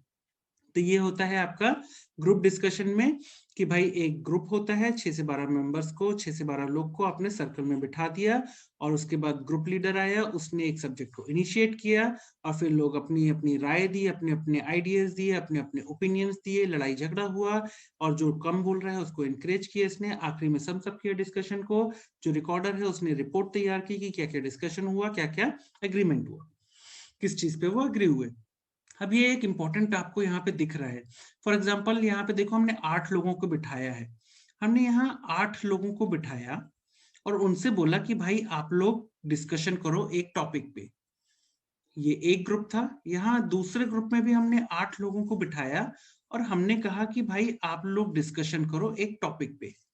अब यहाँ पे इंपॉर्टेंट चीज क्या है, ये देखो, यहाँ पे देखो, हर जो आदमी है ऐसे ही बनाया जाता है, और यही जो रिपोर्टर या रिकॉर्डर होता है ना, वो यही करता है, ये देखता है किसने कितनी बातें की। ये देखो, एक नंबर ने 2 से भी बात की, 3 से भी बात की, 4 से भी बात की, 5 से भी, 6 से भी, 7 से भी, 8 से भी। ऐसे ही अगर आप देखो तो यहाँ सारे मेंबर्स ने सारे मेंबर्स से बात की है, यानी कि ये एक अच्छा ग्रुप डिस्कशन है। It is a good group discussion. सबने अच्छे से पार्टिसिपेट किया, सबने आपस में बातें की और सारे मेंबर्स से बात की। वहीं दूसरा देखो, यहाँ देखो, ये वाले ग्रुप डिस्कशन में 8 नंबर को देखो, इसने बस 1 और 7 नंबर से बात की, क्योंकि पास में बैठे थे उनको जानता होगा बस, बाकी किसी से बात नहीं की भाई ने। वहीं अगर तुम 1 नंबर को देखो तो उसने सबसे बात की, लगभग 1 2 3 4 5 6, लगभग सबसे बात की। मगर ये 8 नंबर था, इसने सबसे बात नहीं की। तो it is not a good discussion, ये एक अच्छा ग्रुप डिस्कशन नहीं है। अच्छा ग्रुप डिस्कशन ये होता है जिसमें सब आपस में एक दूसरे से अच्छे से बात करें। और इसमें देखो तो ये एक भाई साहब तो शांति रह गए, इनने ज्यादा बात ही नहीं की। वहीं अगर तुम ये देखो तो 1 नंबर ने यहाँ 7 नंबर से बात नहीं की। तो ऐसा ग्रुप डिस्कशन अच्छा नहीं होता है। ठीक, तो ये भी आपको, जब आपको क्वेश्चन आए ग्रुप डिस्कशन में, तो ये फ्लो चार्ट आप बना सकते हो। और याद रखना कि इमेज बेस्ड क्वेश्चन में आपको ये आ सकता है कि कौन सा अच्छा ग्रुप डिस्कशन है, तो ये अच्छा है, ये अच्छा नहीं है। ग्रुप डिस्कशन के कुछ रूल्स भी होते हैं जो आपको पता होने चाहिए, जैसे कि जब ग्रुप डिस्कशन हो रहा है ना, तो एक आदमी बोल रहा है तो बोलने दो उसको, दूसरे सुनो। तो सुनने की क्षमता होनी चाहिए, दूसरों को सुनो, जब वो बोल रहे हो तो इंटरप्ट नहीं करो। जब आप बोल रहे हो तो एकदम क्लियरली बोलो, मगर जब आपने बोल दिया है, जो आपने बोला है उस पे अगर कोई क्रिटिसिज्म होता है तो उसको एक्सेप्ट करो। ये नहीं कि तलवार निकाल ली, देसी कट्टा निकाल के गोली मार दी, ऐसा कुछ मत करना। क्रिटिसिज्म को भी सुनने की क्षमता होनी चाहिए। उसके अलावा रेलेवेंट रिमार्क्स बनाओ। ये नहीं कि हवा में बातें करो कि अगर मैं अमेरिका का प्रेसिडेंट होता तो ये अरे भाई, तू अमेरिका का प्रेसिडेंट कभी नहीं बन सकता, मतलब एटलीस्ट बन तो नहीं सकता। तो रेलेवेंट रिमार्क्स बनाओ, हवा में बातें नहीं करो। उसके अलावा एक कॉमन कंक्लूजन पे पहुंचने में मदद करो। अगर आप ग्रुप डिस्कशन कर रहे हो तो ऐसा नहीं कि कंक्लूजन पे पहुंच ही नहीं रहे, लड़ ही रहे हैं पूरे टाइम ग्रुप डिस्कशन में। तो ये कुछ रूल्स होते हैं जो आपको पता होनी चाहिए। तो इतनी चीजें हैं जो आपको ग्रुप डिस्कशन में पता होनी चाहिए। और अगर अलग से शॉर्ट नोट भी आता है। इनफैक्ट एक छोटा सा टॉपिक, एक छोटा सा वाइवा का क्वेश्चन है, that is pyramidal group discussion. इस पे कभी कभी आपको एमसीक्यू भी मिल जाते हैं। तो इसमें पिरामिडल ग्रुप डिस्कशन क्या होता है, जब बहुत सारे लोग होते हैं ना, तो अब हमको उनका ग्रुप बनाना है, हमको उनमें जीडी कराना है। तो हम क्या करते हैं, हम ना अलग अलग, फॉर एग्जांपल एक पूरा का पूरा स्कूल है, उनमें हमको जीडी कराना है, तो क्या करेंगे, हम अलग अलग क्लास से हमने क्या किया, दो दो बच्चों को ले लिया। फिर वो दो दो बच्चों के पेयर बना के चार चार का ग्रुप बना लिया। और सबसे आखिरी में वो 8 बच्चों को ले लिया और इनका बैठ के जीडी करा दिया। तो स्नो बॉलिंग मेथड का इस्तेमाल हम इस तरह से करते हैं कि बहुत सारे हैं तो उनमें से थोड़ा थोड़ा थोड़ा थोड़ा उठाया, फिर इसका इसका इसका इसका पेयर बनाया, फिर इनका पेयर बनाया, इनका पेयर बनाया, इनको एक कॉमन ग्रुप में डाल दिया। That is actually pyramidal group discussion. ये देखो, एक उल्टा पिरामिड आपको दिख भी रहा है। समझ गए? तो दैट इज आपका पिरामिडल ग्रुप डिस्कशन। ठीक। तो ये इतनी चीजें हैं जो आपको ग्रुप डिस्कशन में पता होनी चाहिए। तो ग्रुप अप्रोच में हमने क्या क्या देख लिया, हमने लेक्चर देख लिया, सेमिनार देख लिया, ग्रुप डिस्कशन देख लिया। लेक्चर सेमिनार के बाद ग्रुप डिस्कशन। ग्रुप डिस्कशन से मिलता जुलता ही होता है पैनल डिस्कशन। मतलब मिलता जुलता नहीं होता, नाम डिस्कशन है, पैनल डिस्कशन एकदम ही अलग होता है। ये पैनल डिस्कशन ये क्या होता है, ये आपने ना वो देखा है, जो न्यूज चैनल होते हैं, न्यूज चैनल में रात के 8 बजे जो पप्पा लोग बैठ के देखते रहते हैं ना, वो 5-6 लोग बैठते हैं एक स्टेज पे, और उसके बाद एक जो बीच में लड़वाने वाला आदमी होता है, ये एक टॉपिक छेड़ देता है इस पे बहस का, और उसके बाद भाई साहब जो बकर बिछती है, जो लड़ाई झगड़ा करते हैं ये लोग, हमारी पार्टी ने ऐसा किया, तुम्हारी पार्टी ने ऐसा नहीं किया, जब हमारी सरकार थी, जब तुम्हारी सरकार, आपस में ही भिड़ते लड़ते रहते हैं। बस वही पैनल डिस्कशन है। समझे? तो आपने देखा होगा न्यूज चैनल में ऐसे बैठ जाता है एक आदमी जो बीच में जो अपना होस्ट होता है, और फिर एक टॉपिक छोड़ देता है जिसमें ये सारे लोग बैठ के बकर बिछाते रहते हैं, आपस में ही लड़ाई झगड़ा करते रहते हैं। तो इसको ही पैनल डिस्कशन करते हैं। तो समझेंगे हम पैनल डिस्कशन क्या होता है। एक चेयरपर्सन होता है या मॉडरेटर होता है जो टॉपिक को ब्रीफली इंट्रोड्यूस कर देता है स्पीकर्स के बीच में, और फिर पैनल स्पीकर्स को इनवाइट करता है पोडियम पे या अपने स्टेज पे, और फिर उनसे बोलता है भाई लोगों, आप लोग अपने व्यूज रखो। इनडायरेक्टली वो बोलता है भाइयों लड़ो। तो फिर होता क्या है, फिर होता है ये 4 से 8 जो क्वालिफाइड लोग होते हैं ना, ये बैठते हैं, उसके बाद डिस्कस करते हैं, एक गिवन प्रॉब्लम को डिस्कस कम करते हैं, लड़ाई झगड़ा ज्यादा करते हैं, बहस ही बहस करते रहते हैं, और उनके सामने बैठी रहती है खूब सारी ऑडियंस। ये आपने देखा ही होगा न्यूज चैनल में रात के 8-9 बजे यही चलता है, मुद्दे की बात नाम के कई बहुत सारे आते हैं। आज का जो टॉपिक है वो ये है, और लड़ो, खूब लड़ो, खूब लड़ो। तो वही होता है एक्चुअली पैनल डिस्कशन में, कि आपने 4-5 लोगों को बिठा दिया जिनको हम एक्सपर्ट कहते हैं, होते कुछ नहीं है ये, वो पार्टीज के नेता लोग होते हैं, आपस में भिड़ते रहते हैं, आपस में गाली गलौज करते हैं, बस यही सब चलता है। वही है एक्चुअली आपका पैनल डिस्कशन। इसमें इंपॉर्टेंट चीज क्या है, टू वे डिस्कशन है। ऐसा नहीं है कि जब ये बोल रहा है तो ये नहीं बोलेगा, ये इसकी बात को काटेगा, ये इसकी बात को काटेगा, ये इसकी बात को, तो टू वे डिस्कशन होता है यहाँ पे। अब इसमें एक इंपॉर्टेंट चीज, कोई एक स्पेसिफिक एजेंडा नहीं है कि भाई साहब ऐसे ही बोलना है या इतना ही, कुछ नहीं है। कोई एक स्पेसिफिक ऑर्डर ऑफ स्पीकिंग नहीं है कि भाई साहब पहले पहले नंबर का बोलेगा, फिर दूसरा, फिर तीसरा, कुछ नहीं। कोई कभी भी बकर बिछा सकता है, एक दूसरे की बात काट सकता है। कोई सेट ऑफ स्पीचेस नहीं है कि पहले आप आके बोल दो फिर आप, कोई नहीं, कोई आपस में ही बकर करना, आपस में ही लड़ाई झगड़ा करना है इन लोगों को। तो ये टू वे डिस्कशन होता है, इसमें सब no no no no no होता है। उसके बाद जब सारे सब्जेक्ट को एक्सप्लोर कर लिया गया है पैनल ऑफ स्पीकर से, यानी कि जब आपस में लड़ाई कर चुके हैं ये लोग, उसके बाद आखिरी में थकी हुई ऑडियंस को इनवाइट किया जाता है कि आप भी कुछ पूछ लो इतनी बकर के बाद। तो फिर आखिरी में ऑडियंस भी पूछ ली जाती है। इसके फायदे क्या होते हैं पैनल डिस्कशन के? फायदे ये होते हैं कि ये बहुत ही फ्लेक्सिबल है कि भाई कोई भी कभी भी एकदम से हो सकता है, तो स्पॉन्टेनियसली बहुत सारी चीजें, बेटर अंडरस्टैंडिंग होती है कि भाई अच्छे से समझ सकते हैं चीजों को। तो ये कुछ चीजें होती हैं जो पैनल डिस्कशन में आपको पता होनी चाहिए कि भाई पैनल डिस्कशन में क्या क्या होता है। तो एक चेयरपर्सन होता है, 4 से 8 लोगों को आपस में बिठा दो, आपस में लड़वा दो, टू वे डिस्कशन करा दो, आखिरी में ऑडियंस को बोल दो कि भाई आप सवाल जवाब कर लो, और फिर आखिरी में इस चीज को खत्म कर दिया जाता है। दैट इज आपका पैनल डिस्कशन। तो हमारा अगला टॉपिक है सिंपोसियम। तो हमने देख लिया भाई, देखो अभी हमने ग्रुप अप्रोच में देख लिया कि लेक्चर क्या होते हैं, सेमिनार क्या होते हैं, ग्रुप डिस्कशन देखा हमने जो कि बहुत ही इंपॉर्टेंट है ग्रुप डिस्कशन। तो ग्रुप डिस्कशन भी हमने देख लिया क्या होता है। उसके बाद एक छोटा सा टॉपिक देख लिया हमने कि भाई साहब पैनल डिस्कशन क्या होता है, पैनल डिस्कशन ग्रुप डिस्कशन ये दोनों देख लिए। अब ना जो पीजी लाइफ में बहुत होता है और हम लोग जाते भी थे पीजीज में सीखने के लिए, दैट इज सिंपोसियम, कॉन्फ्रेंस, वर्कशॉप्स, ये सब कुछ। तो हम वहां आ रहे हैं, अब उस तरफ बढ़ रहे हैं कि भाई क्या होता है सिंपोसियम। सिंपोसियम का मतलब क्या होता है कि वही है कि जो एक्सपर्ट्स हैं, आपने एक्सपर्ट्स को बुला लिया, फिर वो जो एक्सपर्ट्स हैं वो सीरीज ऑफ स्पीचेस देते हैं या लेक्चर्स, स्पीचेस आके भाई एक टॉपिक दे दिया उनको, वो आके अपनी अपनी बारी में अपनी अपनी प्रेजेंटेशंस देते हैं, स्पीचेस देते हैं। उसके बाद क्या होता है कि जब उन्होंने ब्रीफली सारी चीजों को समझा दिया है, उसके बाद आखिरी में ऑडियंस को बोला जाता है कि हाँ भाई आप सवाल उठा सकते हैं। इसमें सिंपोसियम और पैनल डिस्कशन में एक इंपॉर्टेंट चीज याद रखना, वहां भी एक्सपर्ट्स है, यहाँ भी है, लेकिन ना यहाँ पे अमंग द सिंपोसियम मेंबर्स या एक्सपर्ट्स के बीच में डिस्कशन नहीं हो रहा है। वहां पे हो रहा था, याद रखना कि वहां पे क्या हो रहा था कि वहां पे आपस में ही लड़ रहे थे जैसे न्यूज चैनल वाले थे, लेकिन यहाँ पे आपस में उनमें डिस्कशन नहीं हो रहा है, वहां पे हो रहा था। तो ये एक मेजर डिफरेंस है सिंपोसियम और पैनल डिस्कशन में, ठीक है।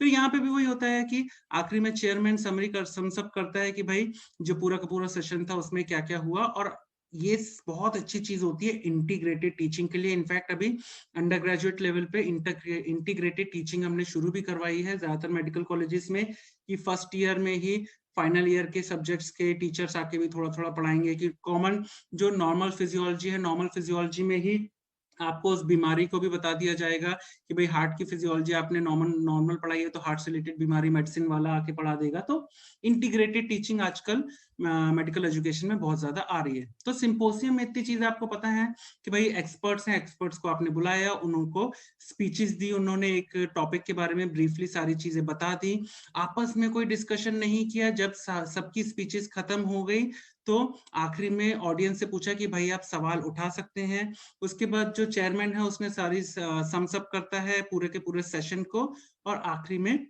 उसमें सम्स अप करके कहता है कि भाई थैंक यू और सारी चीजें बता देता है। ये बहुत अच्छी चीज होती है इंटीग्रेटेड टीचिंग के लिए। तो सिंपोसियम में ना इतना थोड़ा सा जानकारी आपको होनी चाहिए, क्योंकि एक बार वेरी शॉर्ट नोट आ चुका है सिंपोसियम में, तो थोड़ा सा आपको पता होना चाहिए। उसके बाद आती हैं बहुत इंपॉर्टेंट दो चीज, दैट इज कॉन्फ्रेंस और वर्कशॉप। ये भी पीजी लाइफ में हमने बहुत अटेंड की थी। कॉन्फ्रेंसेस क्या होती है? कॉन्फ्रेंसेस होती है कि भाई एक टॉपिक होता है कॉन्फ्रेंस का, उसको इन डेप्थ उसके बहुत सारे उस पे प्रेजेंटेशंस होते हैं, अलग अलग लोग। अब इसमें ना कॉन्फ्रेंसेस रीजनल लेवल पे होती हैं, स्टेट लेवल पे होती है, नेशनल लेवल की होती है। जैसे जो अपनी पीएसएम की होती है वो होती है IAPSM कॉन। ऐसे ही सर्जरी की अलग कॉन्फ्रेंसेज होती हैं, नेशनल लेवल की, स्टेट लेवल की, मेडिसिन की अलग होती हैं, ओबीजी की अलग होती हैं, ऑप्थल की अलग होती है, अलग अलग सब्जेक्ट्स ही national, state level, regional level पे होती हैं। इनमें याद रखना कि ये हाफ डे से भी हो सकती है, हाफ डे की, और एक हफ्ते लंबी भी खिंच सकती है। तो कॉन्फ्रेंसेज ऐसी होती हैं। अब भाई इन डेप्थ बकर बिछानी है किसी चीज पे तो लंबी तो खिंचेगी। तो कई बार एक एक हफ्तों की कॉन्फ्रेंस होती हैं, और अलग अलग लेवल पे, रीजनल लेवल भी हो सकती है, स्टेट लेवल भी, नेशनल लेवल की। तो ये कॉन्फ्रेंसेस होती हैं। कई बार रीजनल लेवल पे क्या, एक ही जो शहर है उसके मेडिसिन की एक कॉन्फ्रेंस है, उसी रीजनल लेवल पे शहर में उसके मेडिसिन के सारे प्रोफेसर चले गए और भी जो फिजिशियंस हैं वो पहुंच गए, वो अटेंड कर ली। स्टेट लेवल की होती है कि अलग अलग, फॉर एग्जांपल एमपी चैप्टर होता है IAPSM कॉन का, वैसे नेशनल लेवल की कॉन्फ्रेंस होती है पब्लिक हेल्थ की। तो इस तरह की कॉन्फ्रेंसेस होती हैं। पीजी लाइफ में आप बहुत इन चीजों को जाके करोगे। उसके बाद ना कॉन्फ्रेंस से एकदम अलग होती है वर्कशॉप। याद रखना कॉन्फ्रेंस और वर्कशॉप एकदम ही अलग है। कॉन्फ्रेंस में आप जाके सिर्फ बड़े बड़े एक्सपर्ट्स के प्रेजेंटेशंस देखते हो, सुनते हो और अपने प्रेजेंटेशंस देते हो जो आपने स्टडीज की है। वर्कशॉप एकदम ही अलग है। पहली चीज तो ना एक बार में होती नहीं है, कई बार यहाँ पे ना 4 या उससे ज्यादा वर्कशॉप करनी पड़ती हैं। तो सीरीज ऑफ मीटिंग होती हैं जिसमें 4 या उससे ज्यादा वर्कशॉप्स आपको करनी पड़ती हैं। उसके बाद जाके आप कुछ सीखते हो। मैंने क्या बोला? सीखते हो। उसका मतलब क्या है कि वर्कशॉप में जो मेन मुद्दा होता है या मेन एम्फेसिस होता है ना, वो होता है सीखने का, कि भाई जो आया है जिसने वर्कशॉप अटेंड की है वो कुछ ना कुछ इंडिविजुअली उस स्किल को सीख के जाए। और सिखाने के लिए कौन होते हैं उसमें? बड़े बड़े कंसल्टेंट्स होते हैं, रिसोर्स पर्सनल होते हैं। इन लोग आपके वर्कशॉप में आते हैं और सिखाते हैं और अलग अलग स्किल्स सीखता है वहां उसका जो वर्कशॉप को अटेंड करने जाता है स्टूडेंट, पीजी या फैकल्टी, जो भी सीखने के लिए जाता है। तो वर्कशॉप्स होती हैं। तो वर्कशॉप में याद रखने वाली चीजें एक बार में, ज्यादातर जो होती है एक बार में नहीं होती है, सीरीज ऑफ मीटिंग होती है। एक वर्कशॉप हुई, उसके बाद दूसरी वर्कशॉप हुई, तीसरी हुई, चौथी हुई, ये वर्कशॉप्स होती हैं। और फिर वर्कशॉप्स में जो इंडिविजुअली जाते हैं लोग, वो जाके स्किल्स सीखते हैं। और किससे सीखते हैं? बड़े बड़े कंसल्टेंट्स आते हैं उनसे। तो अलग अलग होती हैं। सर्जरी की वर्कशॉप होती है, इनफैक्ट ऑर्थोपेडिक्स की वर्कशॉप होती है, ओबीजी की वर्कशॉप होती है, अलग अलग वर्कशॉप्स होती हैं, वहां जाके स्किल्स सीखते हैं। याद रखना। कुछ डिसएडवांटेज भी होते हैं। क्या? याद रखना, आपका बेसलाइन वर्क क्लियर होना चाहिए। अब ये जो सर्जन आएगा, कंसल्टेंट आएगा, वो आपको एक पर्टिकुलर सर्जरी सिखाएगा, या ऑर्थो वाला आएगा कोई सर्जरी सिखाएगा, वो ना आपको शुरू से उसकी एनाट, फिजियो, ये सब कुछ नहीं पढ़ाएगा। उसको एक्सपेक्टेड है कि आपका बेसलाइन पूरा कवर है, आपको इतना आता है, चलो अब सर्जरी सीखते हैं।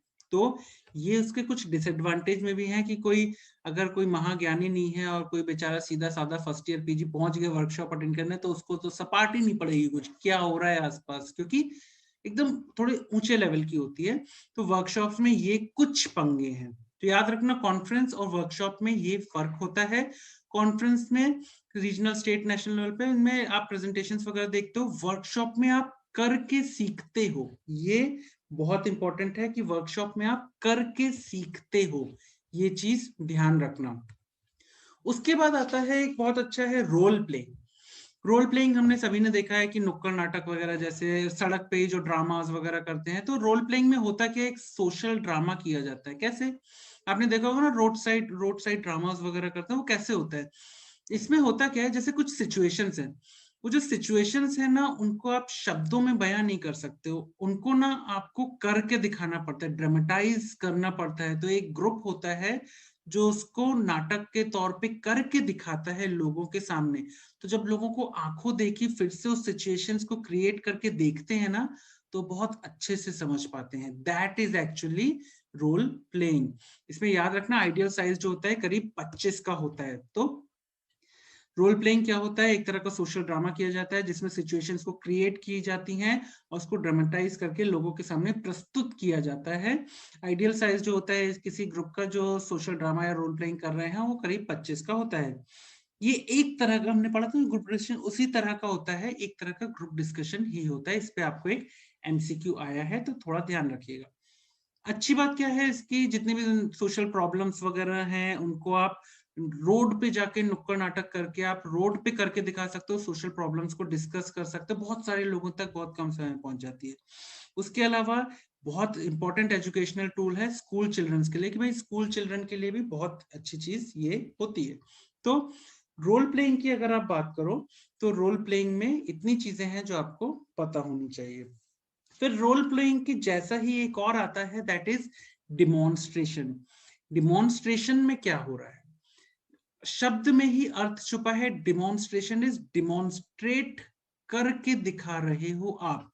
मतलब कि अगर कोई चीज है, कोई एक प्रोसीजर है या कुछ है, तो वो आप करके दिखा रहे हो जिससे कि वो सीखेगा। वर्कशॉप का छोटा रूप कह सकते हो डिमॉन्स्ट्रेशन, मतलब छोटी छोटी चीजें इसमें करके स्टेप बाय स्टेप। लेकिन तो एक प्लान प्रेजेंटेशन होता है जिसमें किसी प्रोसीजर को ना हम करके दिखाते हैं, और वो भी स्टेप बाय स्टेप हम करके दिखाते हैं। याद है हमने प्रिंसिपल्स ऑफ हेल्थ एजुकेशन पढ़ा था, उसमें हमने पढ़ा था लर्निंग बाय डूइंग। याद है? तो ये लर्निंग बाय डूइंग वही है, अगर आप करोगे तो आपसे बनने लगेगा। फॉर एग्जाम्पल, कि हम ORS प्रिपेयर करना सिखाते हैं लोगों को। हम ORS प्रिपेयर करना सिखाते हैं, अलग अलग स्टेप है। पहले 4 कप पानी लीजिए पीने का, उसमें आधी चम्मच नमक डालिए, उसमें 6 चम्मच शक्कर डालिए, फिर थरली मिक्स कीजिए, बन गया आपका ORS। तो ये हो गई आपकी ओरल रिहाइड्रेशन सॉल्यूशन को प्रिपेयर करने की step, and that is your demonstration.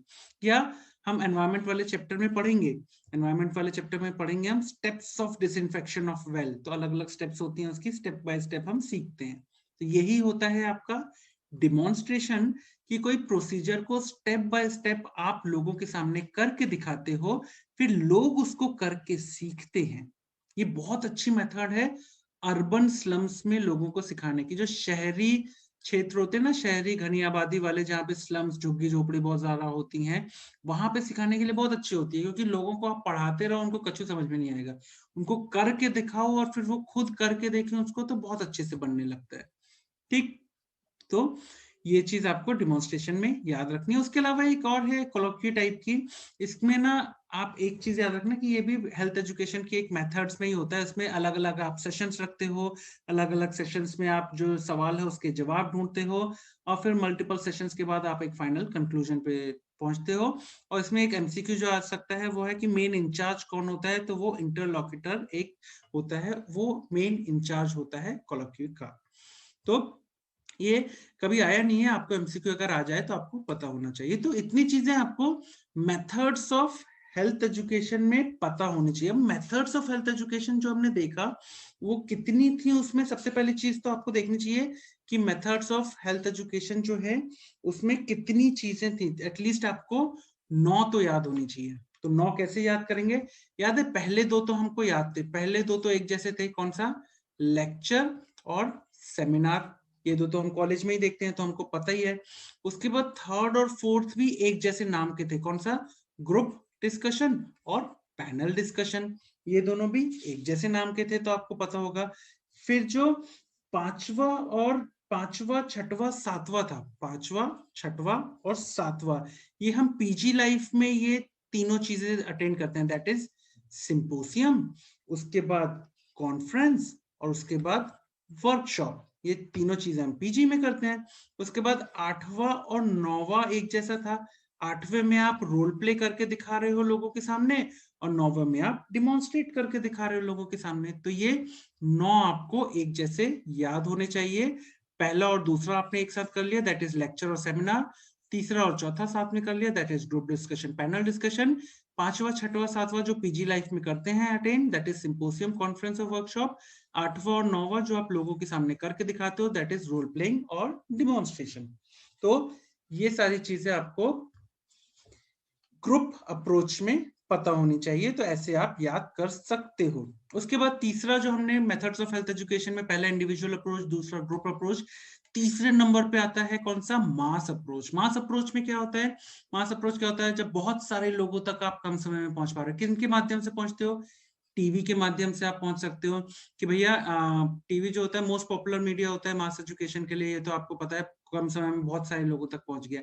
Internet बहुत इंपॉर्टेंट होता है कि भाई याद रखना कि इंटरनेट आज की डेट में मोस्ट या फास्टेस्ट ग्रोइंग कम्युनिकेशन मीडिया है। न्यूज़पेपर के माध्यम से बहुत सारे लोगों तक आप हेल्थ एजुकेशन पहुंचा सकते हो, और कहना चाहिए मोस्ट वाइडली डिसेमिनेटेड।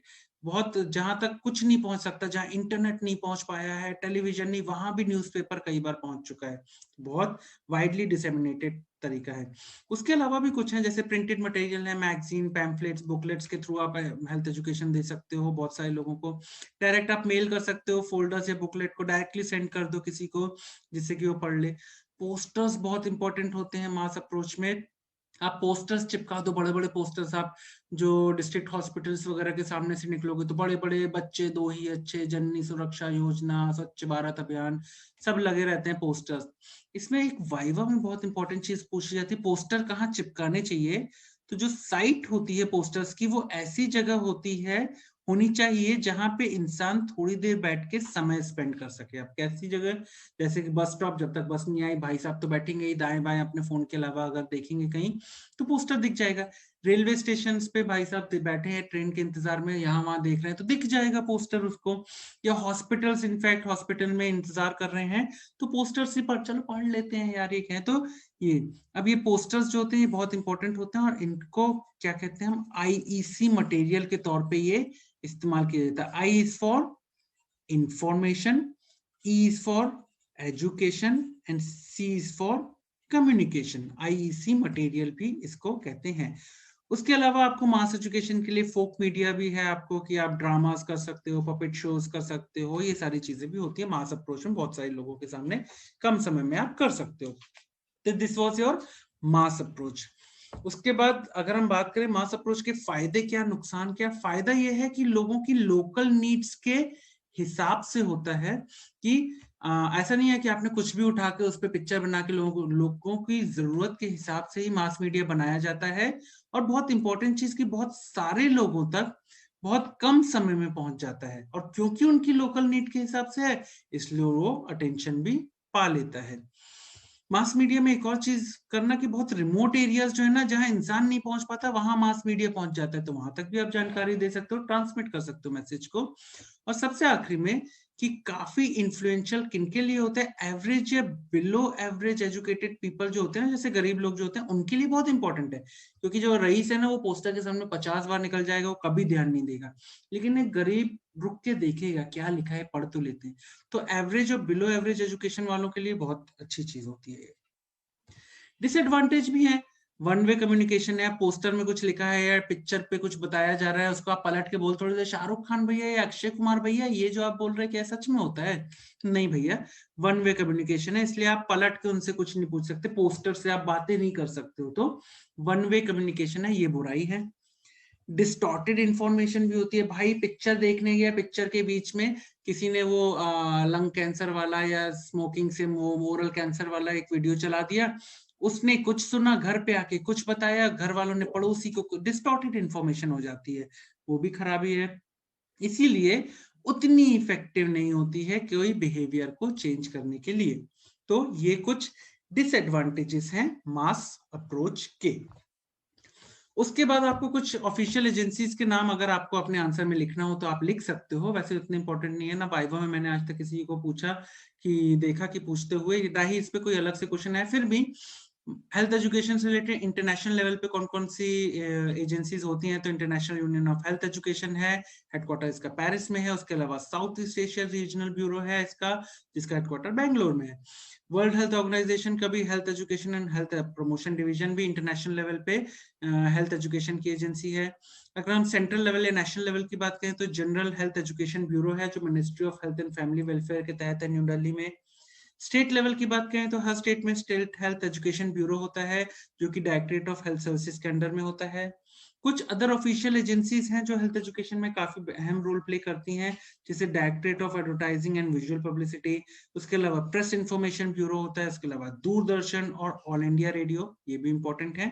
उसके अलावा कुछ एनजीओ भी हेल्थ एजुकेशन फैला रहे हैं, दैट इज जैसे कि इंडियन रेड क्रॉस। तो ये हो गया आपका पूरा का पूरा हेल्थ एजुकेशन खत्म। अगर मैं सवाल की बात करूं तो सवाल में तो आपने थ्योरी एग्जाम है अगर आपको, तो थ्योरी में हमने पहले ही बता चुके हैं कि ये कुछ सवाल हैं जो आ चुके हैं। लॉन्ग क्वेश्चन तो आपको हेल्थ एजुकेशन पे पूछा ही जाता है, उसके बाद कुछ लॉन्ग क्वेश्चन में इनमें से कोई एक चीज पूछ ली जाती है। आपको शॉर्ट नोट आ जाता है कि भाई शॉर्ट नोट लिखो मेथड्स ऑफ हेल्थ एजुकेशन पे, या आपको हेल्थ एजुकेशन पे ही शॉर्ट नोट आ सकता है। आपको वेरी शॉर्ट नोट आ सकता है कि भाई इन्यूमरेट कर दो, या आपको शॉर्ट नोट आ सकते हैं ग्रुप डिस्कशन या सिंपोसियम पे। तो इस तरह के आपको थ्योरी में सवाल पूछे जाते हैं।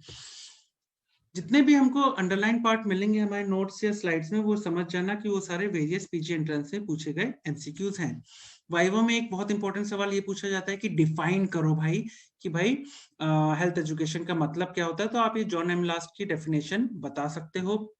उसके अलावा वाइवा में एक बहुत इंपॉर्टेंट चीज पूछी जाती है, दैट इज कि भाई अप्रोचेस बता दो। तो आपको पता होना चाहिए कि भाई वाइवा में रेगुलेटरी अप्रोच, सर्विस अप्रोच और आखिरी में हेल्थ एजुकेशन अप्रोच और प्राइमरी केयर अप्रोच, ये आपको अप्रोचेस हेल्थ एजुकेशन की पता होनी चाहिए। आपको एमसीक्यू आ चुका है रेगुलेटरी अप्रोच पे कि भाई हेल्थ एजुकेशन अप्रोच कौन कौन सी होती है, तो आपको एमसीक्यू रेगुलेटरी अप्रोच और हेल्थ एजुकेशन अप्रोच ये आपके ऑप्शंस में थे, और ये आपको एक एमसीक्यू इन पे नाम पे आ चुका है कि कौन कौन सी होती हैं। उसके अलावा मॉडल्स ऑफ हेल्थ एजुकेशन भी आपको वाइवा में बहुत इंपॉर्टेंट है, ये आपसे पूछा जाता है। और वाइवा में आपको इंटरनलाइजेशन पे भी पूछा जाता है कि वाइवा में क्या होता है, और नाम तो आपको पता होना चाहिए। एमसीक्यू की बात करूं तो मॉडल्स ऑफ हेल्थ एजुकेशन में आ चुका है कौन कौन से होते हैं, तो उसका आंसर एक था मोटिवेशनल मॉडल, ऑप्शन में आया था, ये पता होना चाहिए। इंटरनलाइजेशन में आपको एमसीक्यू आ चुका है कि ये किसके तहत आता है, तो ये मोटिवेशन मॉडल के तहत आता है। और एक और आ चुका है, इसका मतलब क्या होता है, तो नए आइडिया या एक्वायर करना, नए बिहेवियर को अपनी लाइफस्टाइल में, तो ये भी आपको एमसीक्यू आ चुका है। इंसेंटिव्स आपको वाइवा में पूछा जा सकता है, तो बहुत इंपॉर्टेंट टॉपिक है। कंटेंट्स ऑफ हेल्थ एजुकेशन ऐसा अलग से मुझे नहीं मिला कि भाई उस पे वाइवा में पूछा गया हो या एमसीक्यू मिला है, लेकिन अगर आपको क्वेश्चन आता है तो आप आंसर में अलग से लॉन्ग क्वेश्चन में डाल सकते हो। प्रिंसिपल्स ऑफ हेल्थ एजुकेशन बहुत इंपॉर्टेंट एमसीक्यू के हिसाब से, और वाइवा, तो वाइवा में तो आपसे पूछ ही लिए जाते हैं कि भाई बता दो कि भाई प्रिंसिपल्स ऑफ हेल्थ एजुकेशन क्या क्या होते हैं। तो आपको वो जो 12 हमने याद किए थे वो 12 कहानी के तौर पे याद होने चाहिए। उसके अलावा एमसीक्यू में आपको पूछा जा चुका है, तो मोटिवेशन ये एमसीक्यू के एक आंसर में आ चुका है, और पार्टिसिपेशन ये भी आपको एमसीक्यू में आ चुका है, सिर्फ नाम पे ही एमसीक्यू आया हुआ है। रीइंफोर्समेंट भी एक जगह आंसर था, और सेटिंग एन एग्जांपल भी। तो आपको सिर्फ प्रिंसिपल्स ऑफ हेल्थ एजुकेशन के नाम पे एमसीक्यू आया हुआ है। एक अलग से एमसीक्यू सेटिंग एन एग्जांपल पे आया था कि बेस्ट मेथड रूरल पॉपुलेशन में स्मॉल फैमिली नॉर्म के लिए कौन सी होती है, तो सेटिंग एन एग्जांपल, ये आपको एक अलग से एमसीक्यू आया हुआ था। ऑडियो विजुअल एड्स पे आपको एमसीक्यू आया हुआ है, इनके एग्जाम्पल पे एमसीक्यू आया हुआ है, तो आपको पता होना चाहिए। फ्लैनल ग्राफ आया हुआ है, टेलीविजन, सिनेमा और स्लाइड टेप, इन पे आपको एमसीक्यू आया हुआ है। फ्लैनल ग्राफ का इमेज बेस्ड आ सकता है, तो आपको पता होना चाहिए। वाइवा में आपसे बस ये पूछ लिया जाता है कि भाई एग्जाम्पल्स दे दो इनके, तो एग्जाम्पल्स आपको पता होने चाहिए। उसके बाद अगर मेथड्स ऑफ हेल्थ एजुकेशन बोलूं, तो भाई साहब मेथड्स ऑफ हेल्थ एजुकेशन तो आपको पता होनी चाहिए कि वो 3 कौन कौन सी होती हैं वाइवा के लिए। और इंडिविजुअल अप्रोच और मास में तो कुछ नहीं है, मेन जो होता है ना वो ग्रुप अप्रोच में होता है, बहुत सारे हैं जिनको हमने याद करने का तरीका भी अभी समझा था। अगर मैं एमसीक्यूज की बात करूं, तो आपको इंडिविजुअल अप्रोच पे आ चुका है एचआईवी काउंसलिंग से रिलेटेड। इंटरपर्सनल कम्युनिकेशन पे आपको एमसीक्यू आ चुका है, तो तीनों पॉइंट्स पे आपको एमसीक्यू आया हुआ है। वाइवा में आपसे पूछ लिया जाता है कि इसके एग्जाम्पल बताओ, तो डायरेक्ट इंटरव्यू और फॉलोअप में जो होम विजिट करते हैं वो इंडिविजुअल अप्रोच में होता है। ग्रुप अप्रोच है, ग्रुप अप्रोच के नाम पे आपको वाइवा में पूछ लिया जाता है, ग्रुप अप्रोच के नाम बता दो सारे के सारे, तो वो आपको पता होना चाहिए। लेक्चर में आपको वाइवा में पूछ लिया जाता है कि भाई क्या इंपॉर्टेंट है, 30 से ज्यादा नहीं होने चाहिए, 20 मिनट का होना चाहिए। उसके अलावा आपसे ग्रुप डिस्कशन पे बहुत इंपॉर्टेंट है, शॉर्ट नोट तो आता ही है। उसके अलावा आपको एमसीक्यू आया हुआ है इस पे कि भाई free exchange of opinions ideas होता है, हेल्थ बिहेवियर एटीट्यूड चेंज करने के लिए इंपॉर्टेंट होता है। ग्रुप्स पे आपको एमसीक्यू आ चुका है, 6 से 12 मेंबर होने चाहिए, सर्कल में बिठाते हैं, और हो सकता है और नहीं भी हो सकता है, एक दूसरे को जानते हो। ये इमेज आपको आ सकती है एमसीक्यूज में कि इस इमेज को पहचानो कि अच्छा कौन सा है, बुरा कौन सा है। वाइवा के लिए ग्रुप डिस्कशन बहुत इंपॉर्टेंट है, पूछ लिया जाता है ग्रुप लीडर का काम क्या होता है, रिकॉर्डर का काम क्या होता है, और ग्रुप के बारे में कुछ बताओ। उसके अलावा आपसे वाइवा में रूल्स पूछ लिए जाते हैं, तो पता होना चाहिए। इस पे एमसीक्यू मिला तो नहीं, लेकिन पिरामिडल ग्रुप डिस्कशन पे आपको एमसीक्यू आ सकता है। पैनल डिस्कशन पे आपको अलग से एमसीक्यू आया हुआ है, आपको पूछ लिया जाता है कितने लोग बैठते हैं पैनल में, तो 4 से 8 बैठने चाहिए।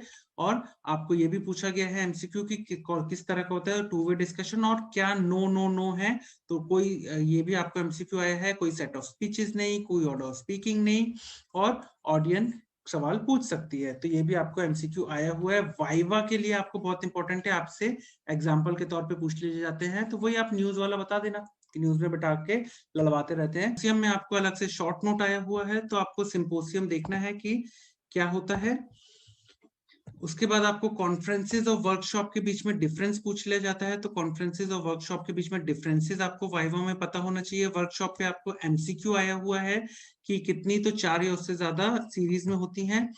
उसके अलावा आपको पूछा गया है कि भाई साहब रोल प्लेइंग में आपको पूछा गया है एमसीक्यू कि किस तरह का होता है, तो ये ग्रुप डिस्कशन का ही एक हिस्सा होता है।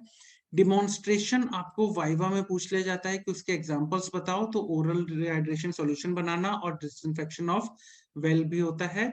और आपको एक एमसीक्यू आया भी हुआ है कि डिमॉन्स्ट्रेशन का एग्जांपल बताओ। कोलोक्यू पे आपको एक एमसीक्यू आ सकता है, तो आपको पता होना चाहिए।